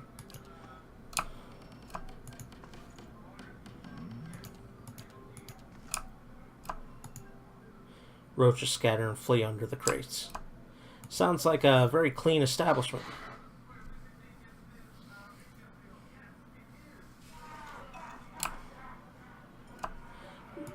More souls, I bet. Yep. You see a group of young men standing around a makeshift practice target. This man stands in the middle of them, explaining the construction and use of a bow. These are definitely gotta be teammates you can recruit eventually, because they're all the classes that are in the game. He holds it up, pointing out each part as he speaks about it and what it does. He then walks away from the target, telling them to remain where they are, and takes his place about 200 feet away. He carefully lines up his shot, explaining what he is doing as he does, and lets the arrow fly. It hits the target dead center, much to the surprise and delight of the boys near it. He smiles, walking towards the boys, talking about proper stance and how to most effectively hold a bow. A noise comes from the tree line near their practice venue, and he stops, scanning the woods, blue eyes squinting against the sun. A shadow moves. Yeah, I know. At some point I'll have to go get a bottle of water. A shadow moves, making its way through the forest behind them. He draws an arrow and lines up the shot, carefully tracking the motion of the hidden creature. Loosing the arrow, he wastes no time and quickly grabs another. The boys spin, watching the arrow fly into the forest. Immediately lost among the trees. There is sudden explosive movement in the undergrowth as a deer erupts from the tree line, running across the edge of the clearing. The boys laugh, turning to joke with the man about his lousy shot. They stop talking, seeing him holding the bow and leading the deer with a knocked arrow. They drop to the ground as he looses his last arrow, which flies true and strikes the deer right behind its shoulder, piercing heart and lungs and dropping it dead almost immediately. The boys stare at the deer for a few seconds and then slowly turn to look at the man, newfound respect in their eyes. He smiles again and breathes a quiet sigh of relief.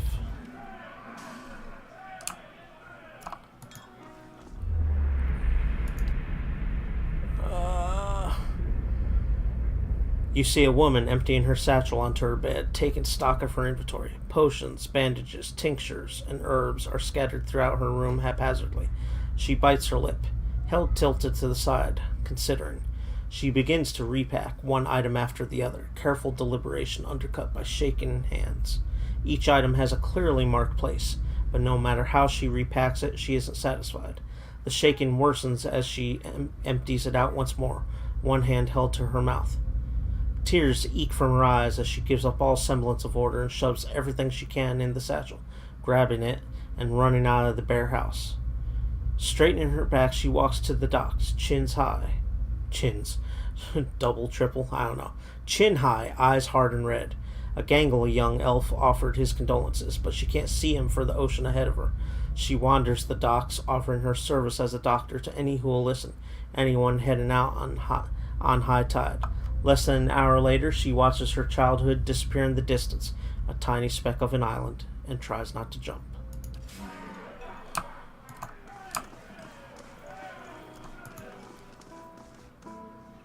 And who are you then, another fool to come to answer Roderick's invitation? Our great lord had my sister run out of town after the boy was born. She was the only family I had left. Not sure where she is now. Blazes, I need another drink.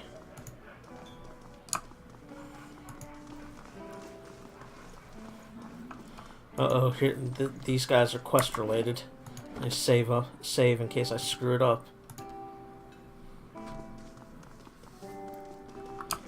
Anybody else to talk to? Let's talk to the server. Oh. Alright, let's talk to Hail and Swainer. well met. Don't know who you are and don't much care. Keep walking, we're not here to chat with foreigners. Alauth narrows his eyes. Careful, looks like they're cut from the same cloth as those rowdies who attacked me. He wrinkles his nose. Smells like it too. Trumbull says you've been threatening his family. I saw you outside the mill. What was that about? Let's get both sides of the story before we decide who to kill. Well, someone fancies themselves a meddler, eh? What's that about? it's about Trumbull thinking he's king of the town on account of he's got the mill to his name. The dwarf's jowls quiver with rage. It's about him barely giving us anything for the wheat we bring him, and then cutting our purses when we need to buy grain. It's about farmers going hungry while some bastard gets rich off their crops. That's what it's fucking about. Now shove off. Trumbull says you've been threatening his family. What are you doing in here then? It's a good question. What's it look like? Drink until I forget how much I want to put a pitchfork through Trumbull's face. What if I buy you all around? Will you talk to me then? That sounds pretty diplomatic. Let's try that. Swainer considers it briefly. He looks to the others. Fair enough. You bring a son to wet our throats, and might be I'll feel up to trading words.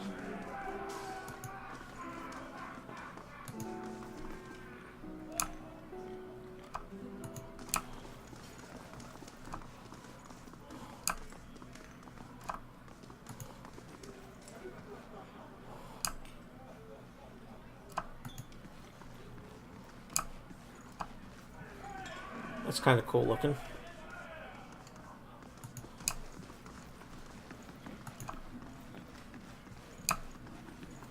Oh, that's the guy I saved from the cook pot.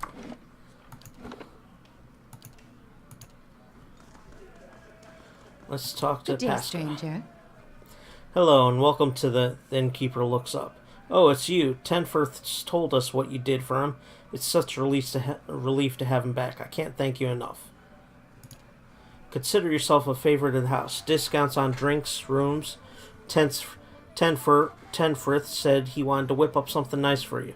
He's already back to work in the kitchen. She laughs. So what would you like?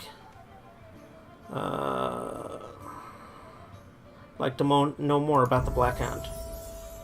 Really? Well, let me see. The actual building's been here for years, but the Black Hound's fairly new. We got a lot of new faces in here, too.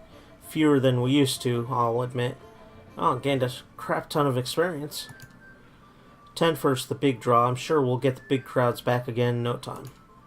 I used to work the tables, actually, until the old owner up and left. Nobody's sure what happened to him. Even left his poor hound behind.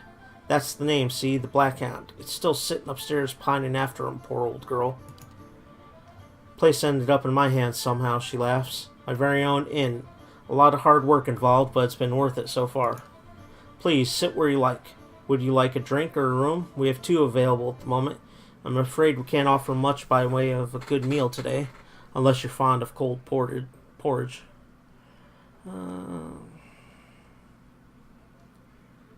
I'd like to buy around for the fine fellows over there. Fine fellows? You're having me on. Any more fighting and I'll have to ban Swainer from the inn entirely. The innkeeper frowns. Until then, it's 6 copper pieces for the lot.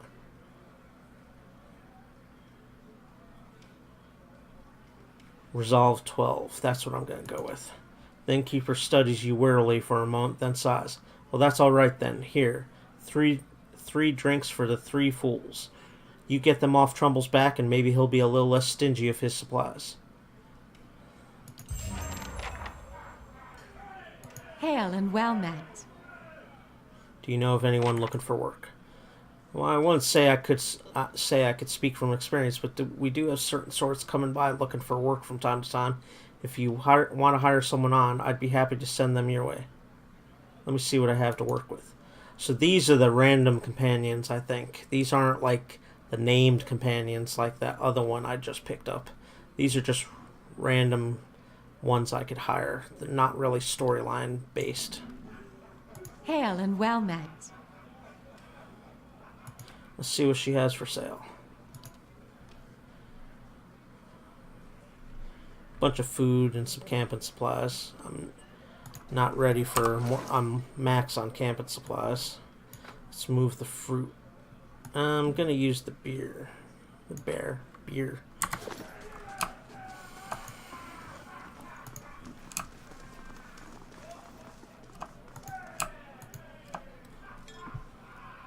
Let's talk to Tenforth. Ah, it's you, my savior. He makes a sweeping gesture to indicate the kitchen around you. It's so good to be back. Do not think I will let this go unrewarded. I have decided that you have earned the right to learn one of my most closely guarded secrets, my dearest recipe. After this, you will eat nothing else. Gained a recipe, savory pie. A savory pie to keep you hale and hearty. May it serve you well in your travels. Dang, I can level both my guys. Okay, so let's level the wizard first. Let's keep focusing on lore and mechanics, I think.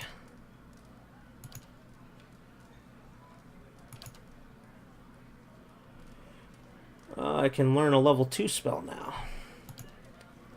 Creates a bizarre and perplexing visual distracting, confusing enemies in the area effect.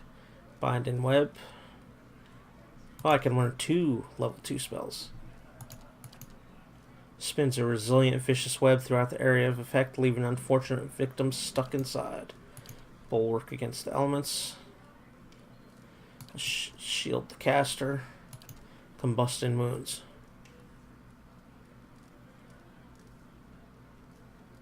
Oh, that's kind of cool. Each time they're wounded, their wounds combusts.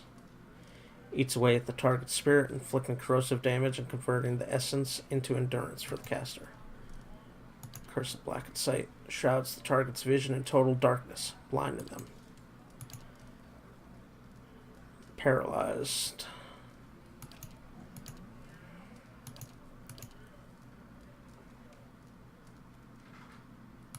Increases critical hit.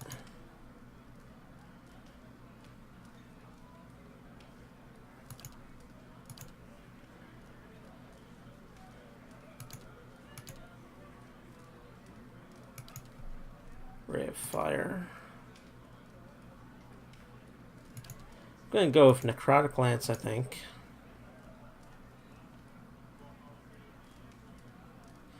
Now, when they say upon anyone in his path, I wonder if that includes my own characters. Let's actually go with Rolling Flame.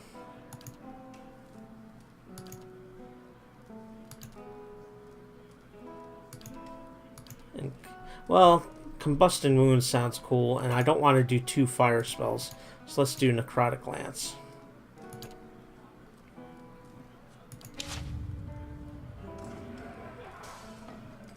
Aye? Level 1 wizard spells.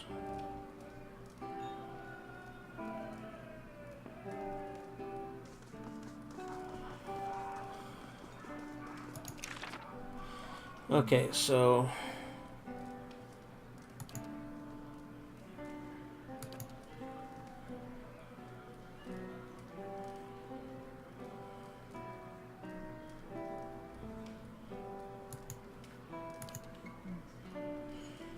alright, let's just go. That's fine. Let me level up my other character. This is me. So it looks like I'm kind of leaning towards athletics and lore on this guy. But maybe I'll raise stealth since that other guy's lore and mechanics.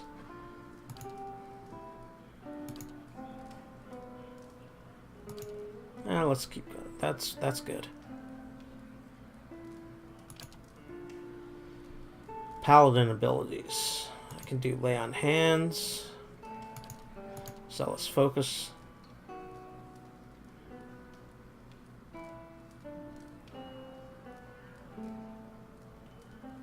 So it's a Zealous aura. Friendly aura.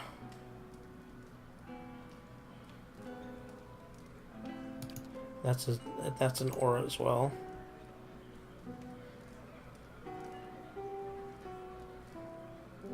I like Zealous Endurance. Let's do that.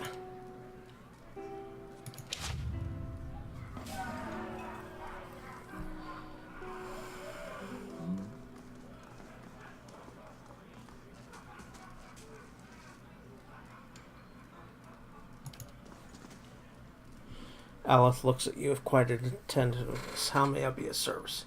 Tell me about Aedir. I've been gone for more than a year now, but I suspect I'll always think of the forests and fields of Aedir as home, where thousands of years of history and tradition behind us, and there's a sense of dignity and responsibility that comes with that. He frowns. Of course, there's baggage as well. Our imperial past is still fresh in the minds of many, as you may have noticed here. Has it been difficult to adjust to the Dyrwood? People here are informal, hot-blooded. His mouth twists into a wry smirk, more attentive to insult than to duty. But as long as one avoids provocation, it's easy enough to get along. He steeples his fingers. I've got accustomed enough to keeping my thoughts to myself anyways. How long were you in Gilded Vale? He shrugs, fidgeting with the hem of his sleeve. Not much longer than you. As you saw, it was hardly the haven that has been advertised. Any thoughts on what I should do next? Well, you're in charge here, and as far as I'm concerned, any place is better than Gilded Vale. That's all. How may I help?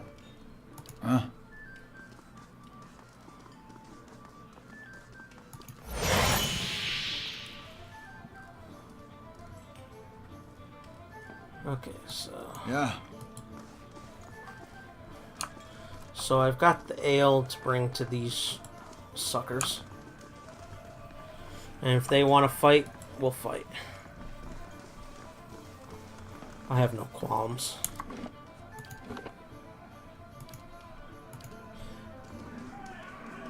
Good day, stranger. You again, what do you want now? I've brought drinks. Hey, so you have. By the flame, I never thought I'd be so happy for a mug of the Blackhound shit beer. Gods, that's good. Alright then, you've got my attention. What is it you got to say that's worth a round of drinks?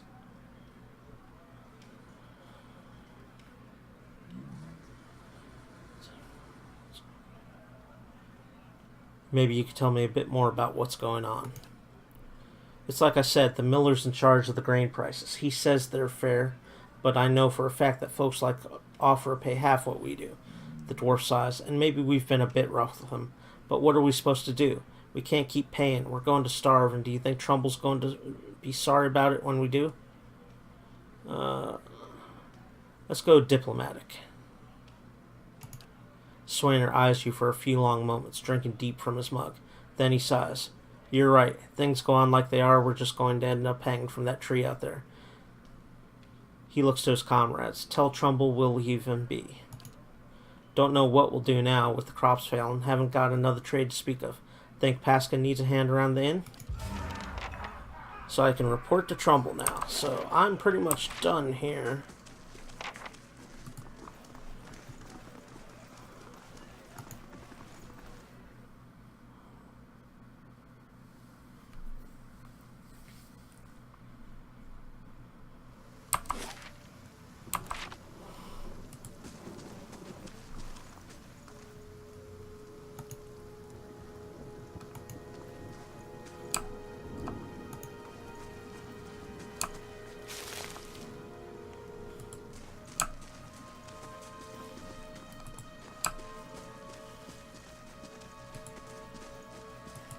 Okay, so Trumbull is at the windmill.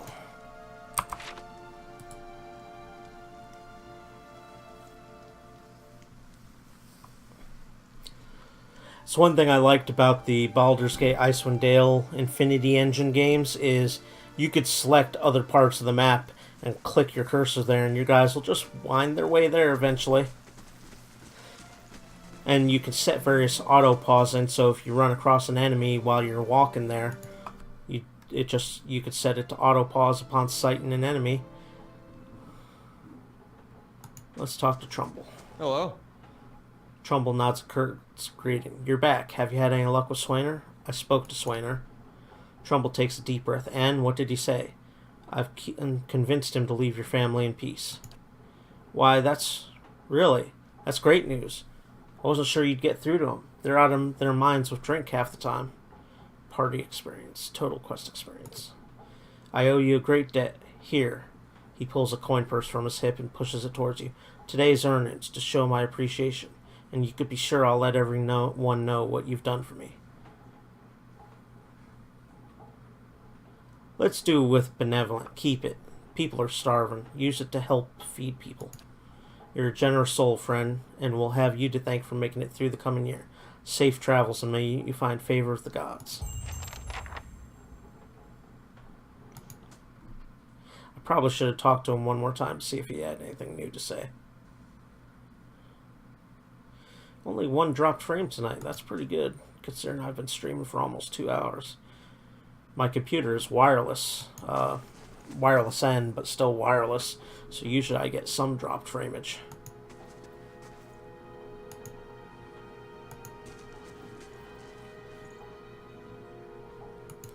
Okay, looks like we're done here. Oh, one thing I want to do is turn the AI options off for the new character that is with me. Aye? Yes? Okay, so pretty much been all through here. There was a quest for the Temple of Aethys. Let's go take care of that. Now that I got 2 people, I should be able to handle it.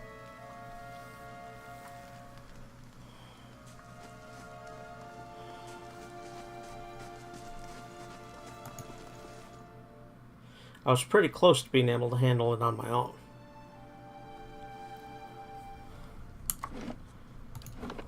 So let's see.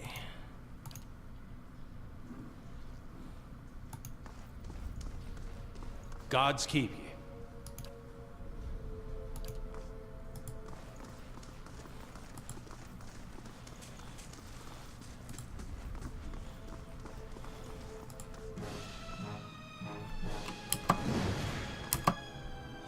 Okay, so he will do one to this guy, and he will...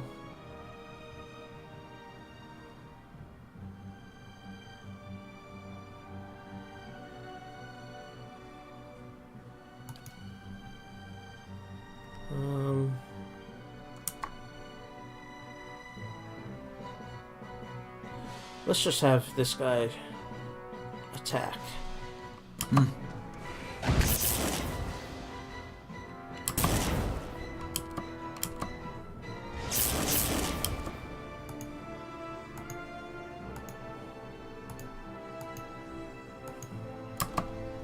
Curses!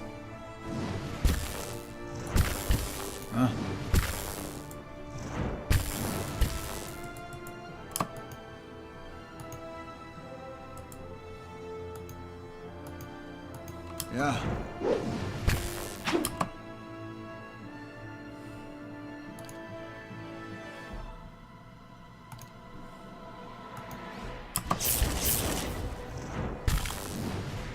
I was having an easier time solo. Why isn't this guy doing anything? How may I help?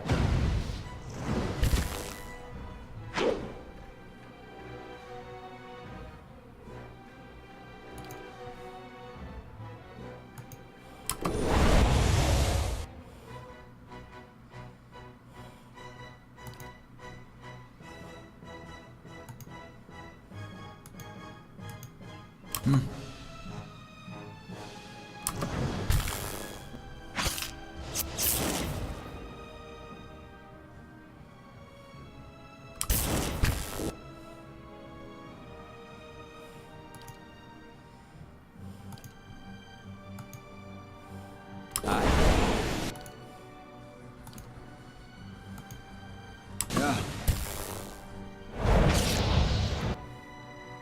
Lavaru, be on seek! Oh, finally. I almost had an easier time by myself. That was weird. Shouldn't have been that difficult.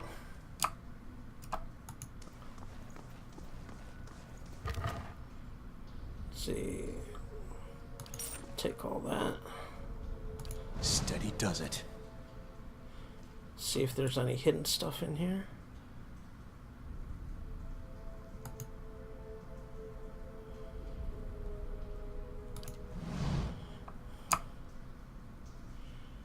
So it doesn't look like there's anything else in here.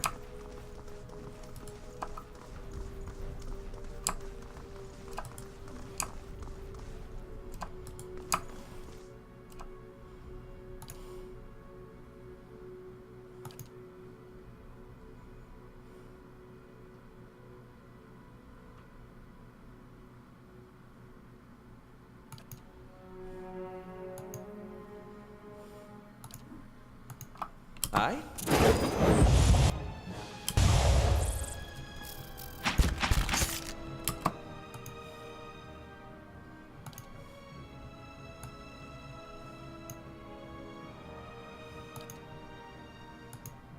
Aye? Yes.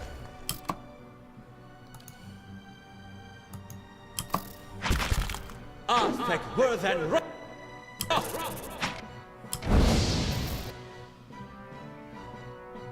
Okay, so AoE spells do adversely affect my own guy. Ah, that's not good.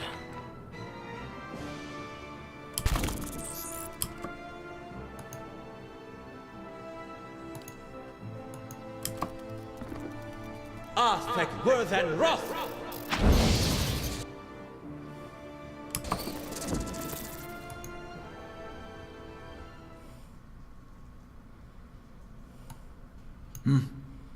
So I gotta be careful about spells, in other words.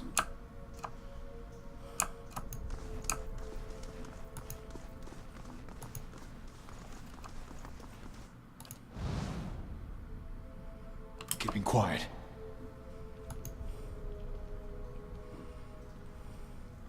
These uns are in for a walloping! Yeah.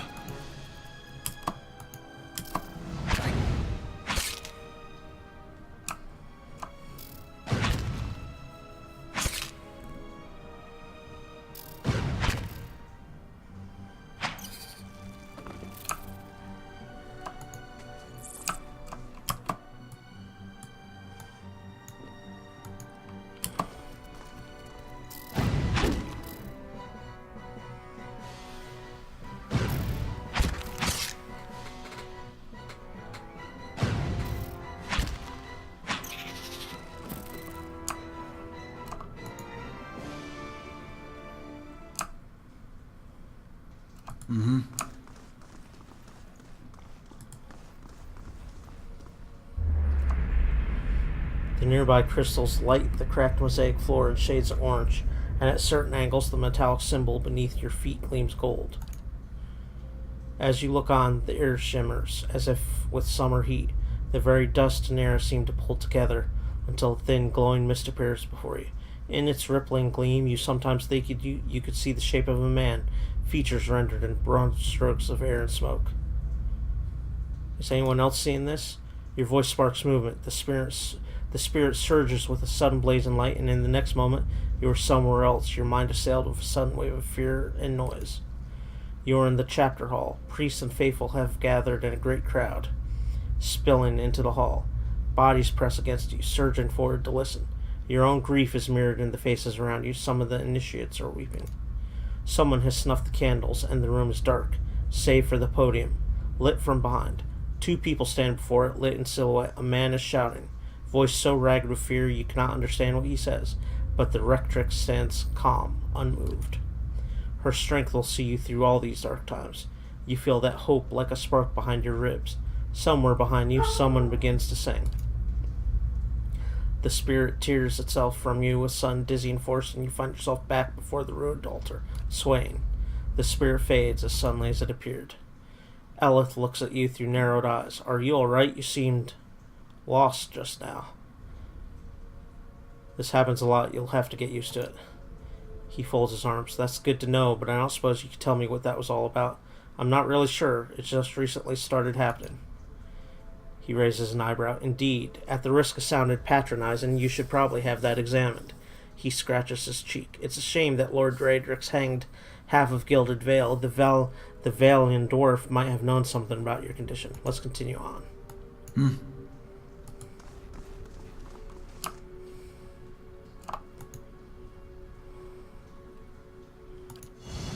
Ah, something hidden.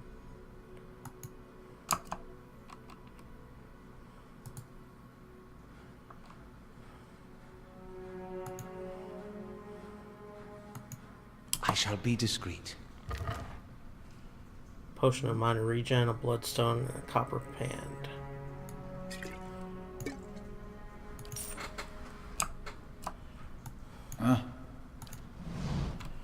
Okay, so let's go.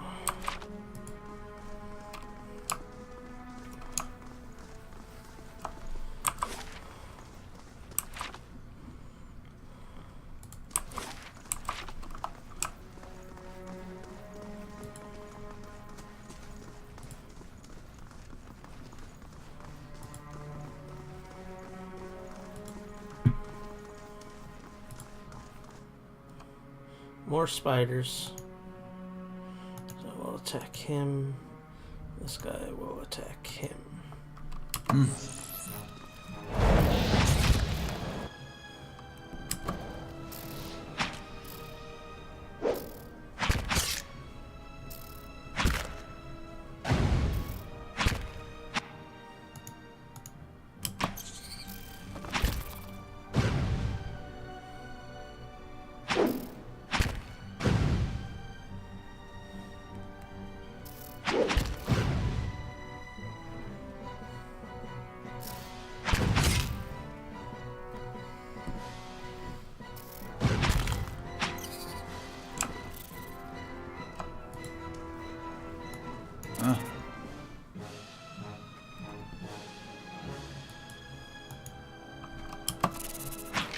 I'm stuck.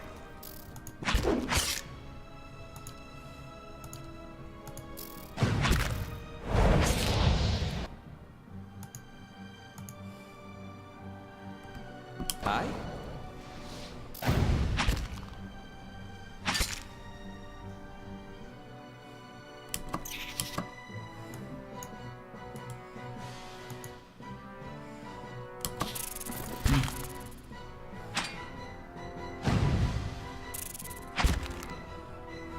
How may I help?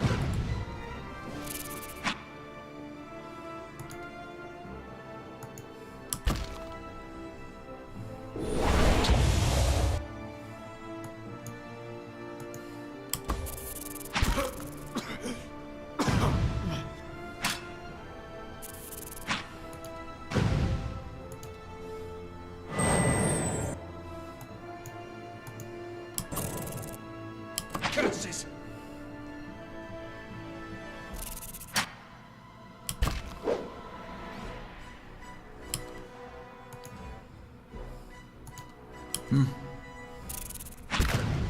Most inconvenient.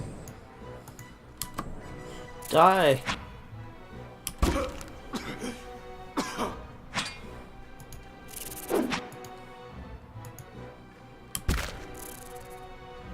Knockdown. Should be enough to kill him, maybe? Most inconvenient.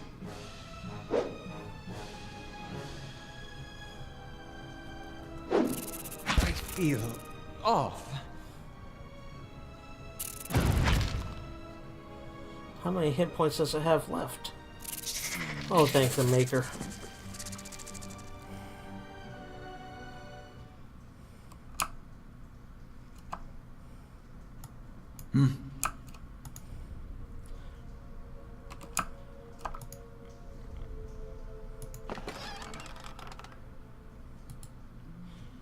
Mother, I have asked brother Edric to carry this letter to you for he travels to New Aemir come morning. With him goes what coin I have, and I hope it will ease the surprise of an unexpected homecoming, for I mean to follow in a few days' time. Our village is much changed, and though I do not wish for you to worry, I do not feel it is safe to remain. I know Rectrix Obrica will not approve, but the letter trails off.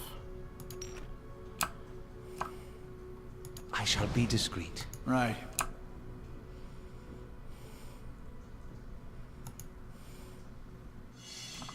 Aha. That's unusual. Huh?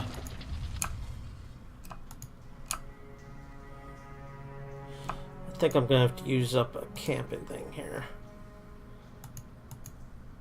Yeah, let's rest. This will help regen my health and relearn the spells. Your sleep is restless and fevered, assaulted by hisses and whispers, blanketed with a suffocating anxiety.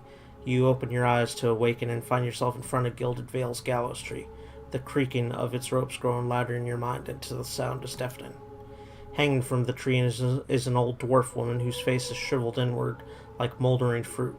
Her head hangs limply to one side. As you look at her, she looms larger and larger in your mind until she is mere inches from your face. Suddenly her head snaps up and her eyes open, and they are empty, and behind them is a vast nothingness that makes your stomach drop. Her mouth slowly parts, and with a gust of rancid air she speaks a word. Watcher. You jolt awake. The foul smell of the dwarf woman's breath still permeating your nostrils. Yeah, yeah.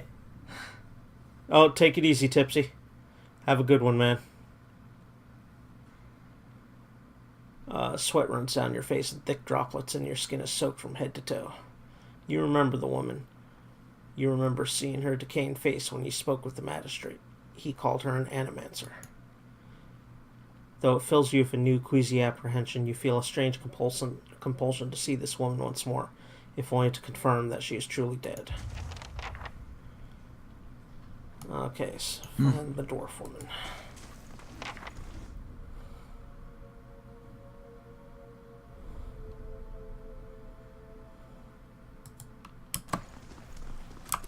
So let's see, I got this area up here and this area up here. Let's go ahead and save since I rested.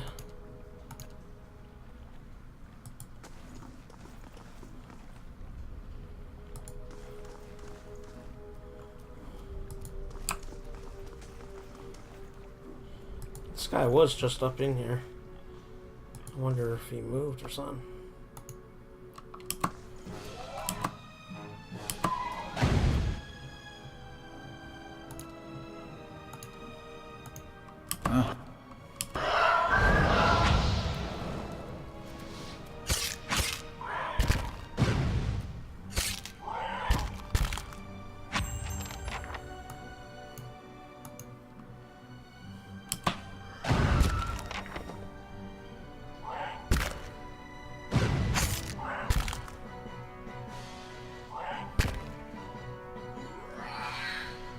Right.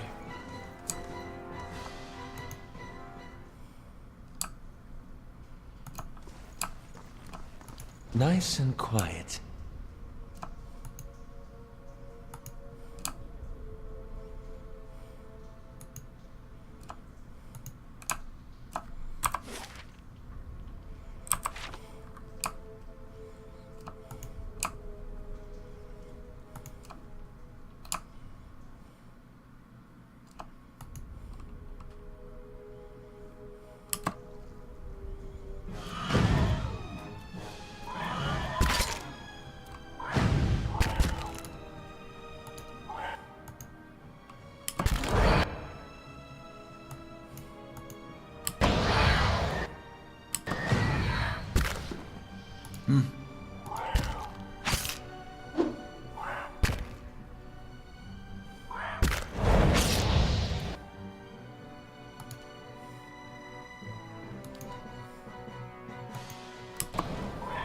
He won't show him the wit feather yet!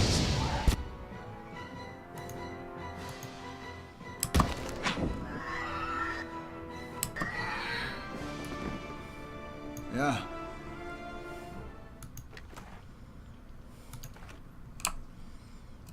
Sure. Nice and quiet.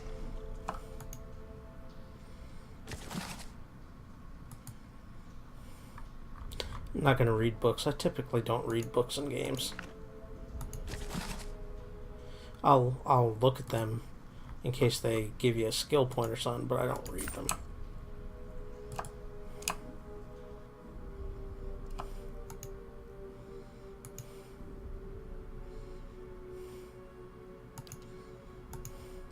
How may I help you?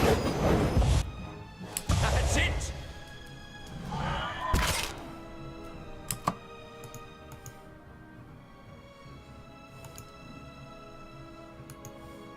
Arthek worth and rough!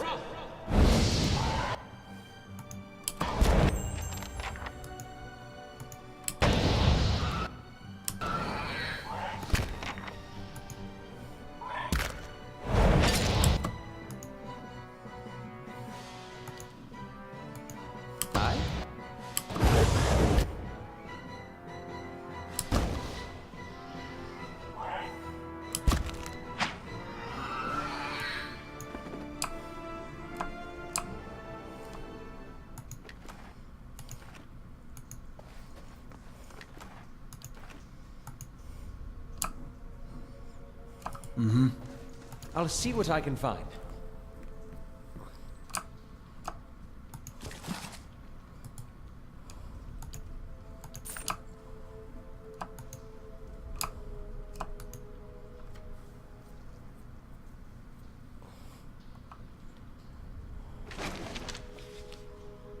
Fine sword. That's not as good as what I'm using.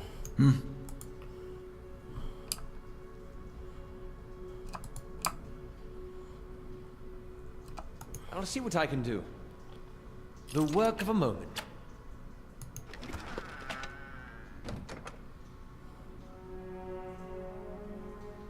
Not as good as what I'm using still.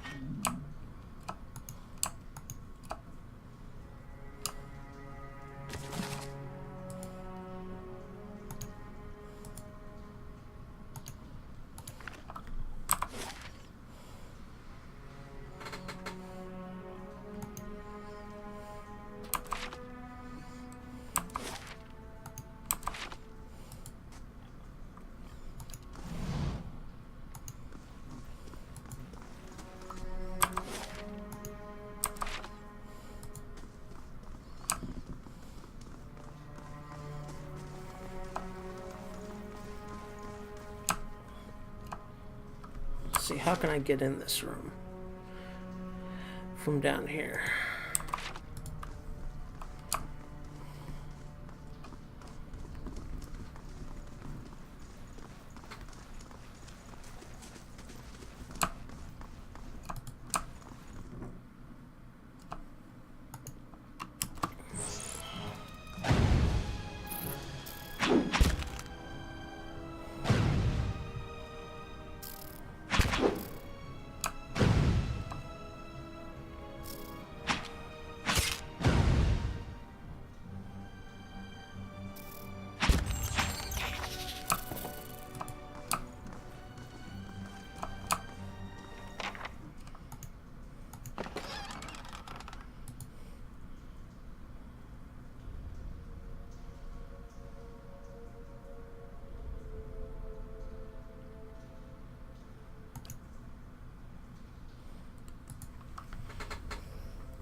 I'll see what I can find.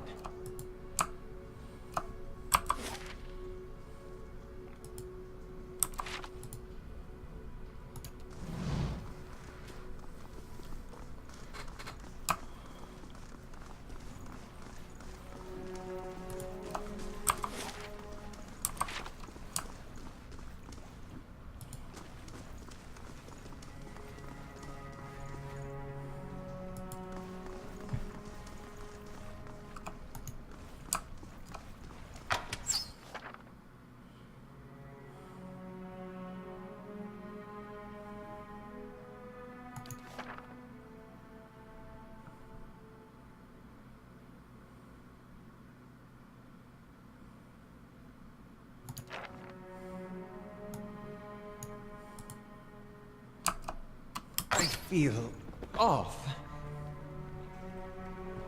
Sure. How may I help? Time to camp.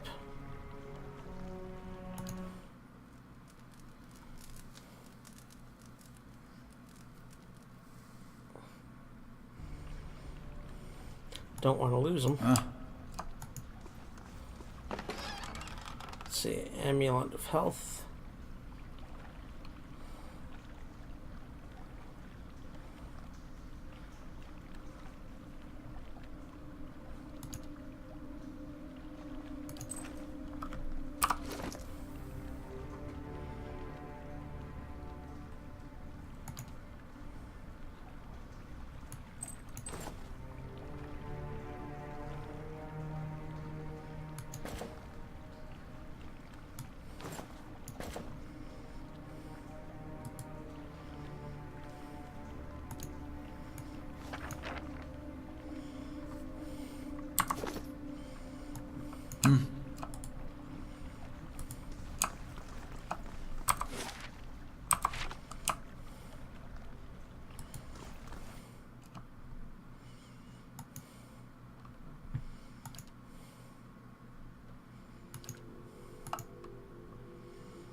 How may I help?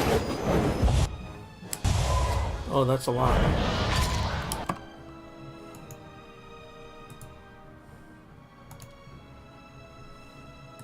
How may I help?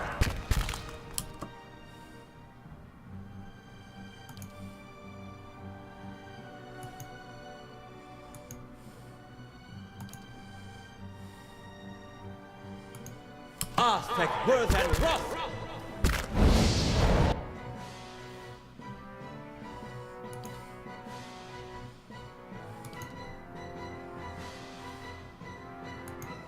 How may I help?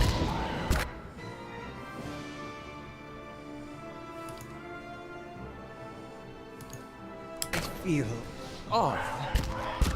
Lavaru beyond. Lavaru beyond. See.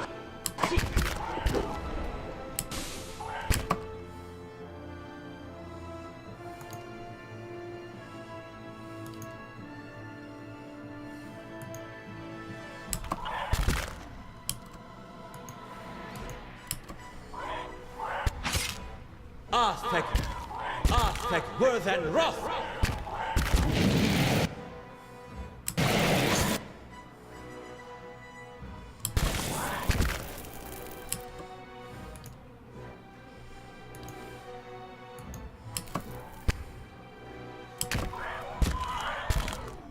I'm bleeding. Yeah. That battle was too much.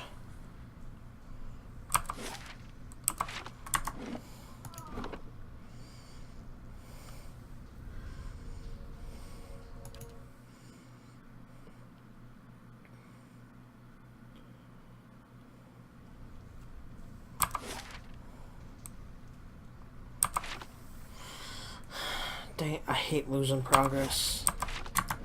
Do I have nothing sooner? Nope.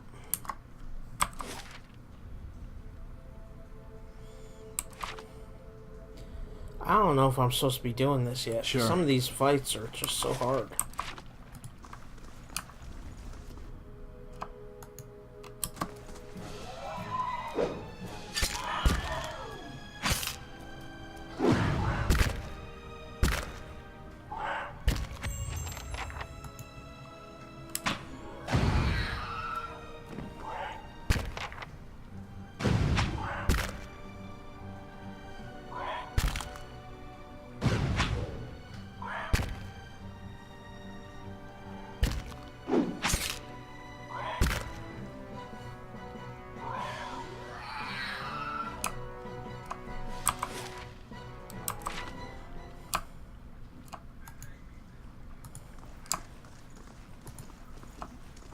Nice and slow.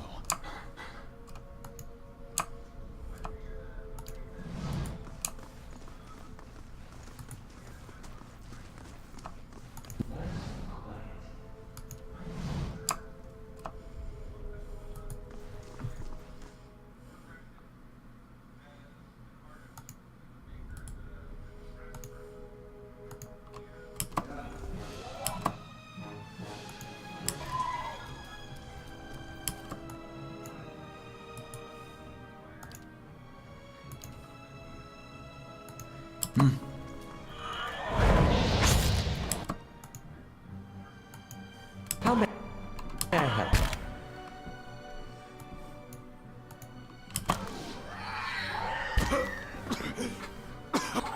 That's it!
Sit!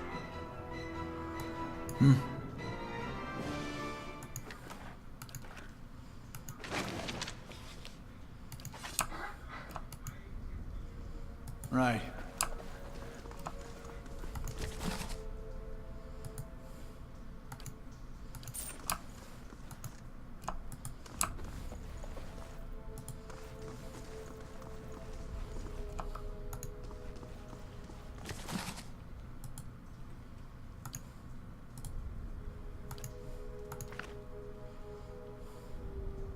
I'll see what I can find. Aye? I'll see what I can do. The work of a moment. Huh?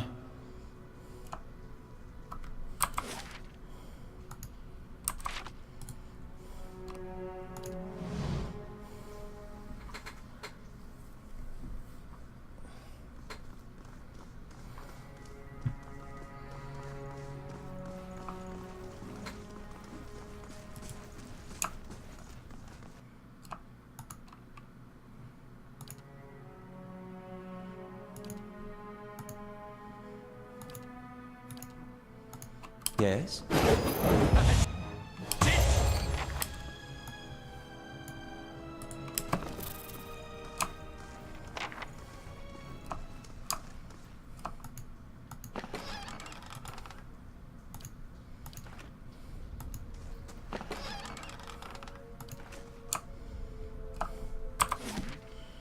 Okay, so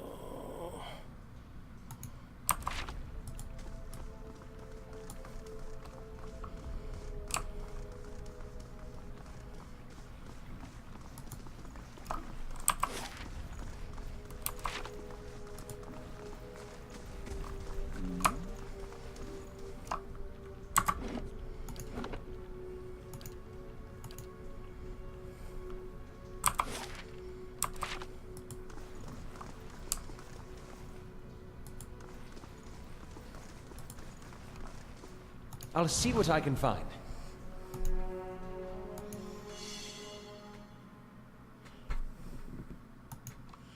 see if he can disenchant or distract it, The detrap. work of a moment.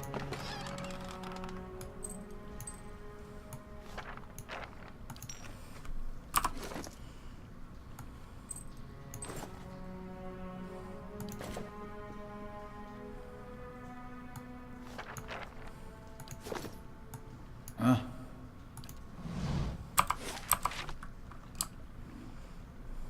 Mm-hmm. Nice and slow.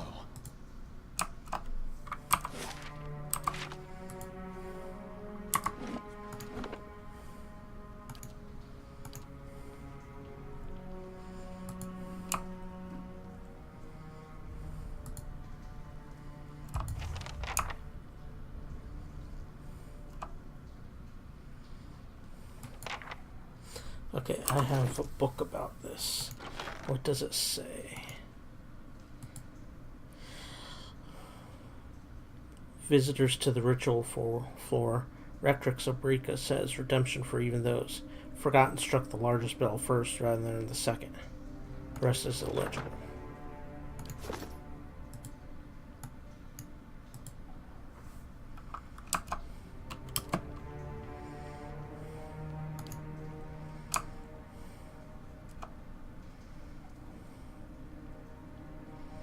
Well, I can't strike the other bell. 3 bells hang from the stone protrusion that run along this wall. Years of dust and grime coat the metal. There is one large bell at the center, flanked by 2 smaller ones. Examine the bells. The bells appear to be fully intact. They are made of thick iron and look very heavy. There doesn't appear to be much out of the ordinary about them.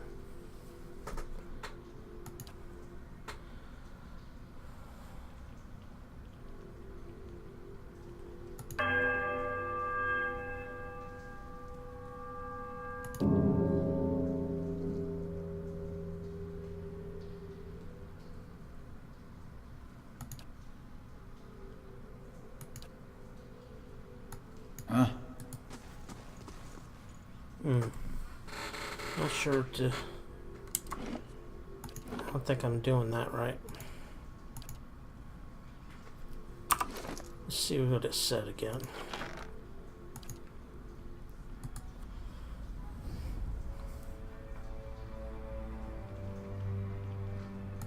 Oh, I have to ring all 3.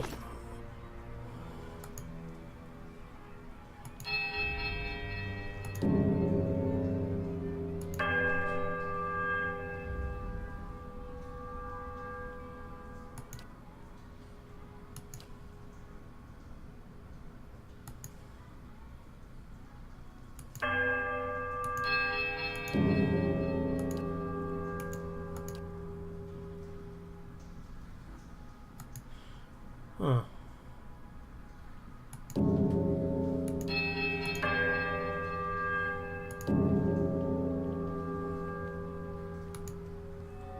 A strange hush falls upon the room, muting the sound of the bells and the eternal drip of damp stone like. And then a sudden dissonant toll sounds from the bells, so loud and piercing that you're compelled to cover your ears. And then, at last, silence once more.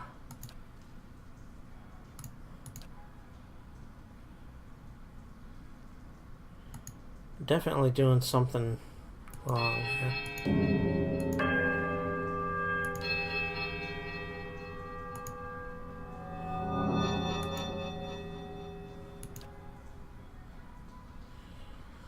Definitely am missing something there.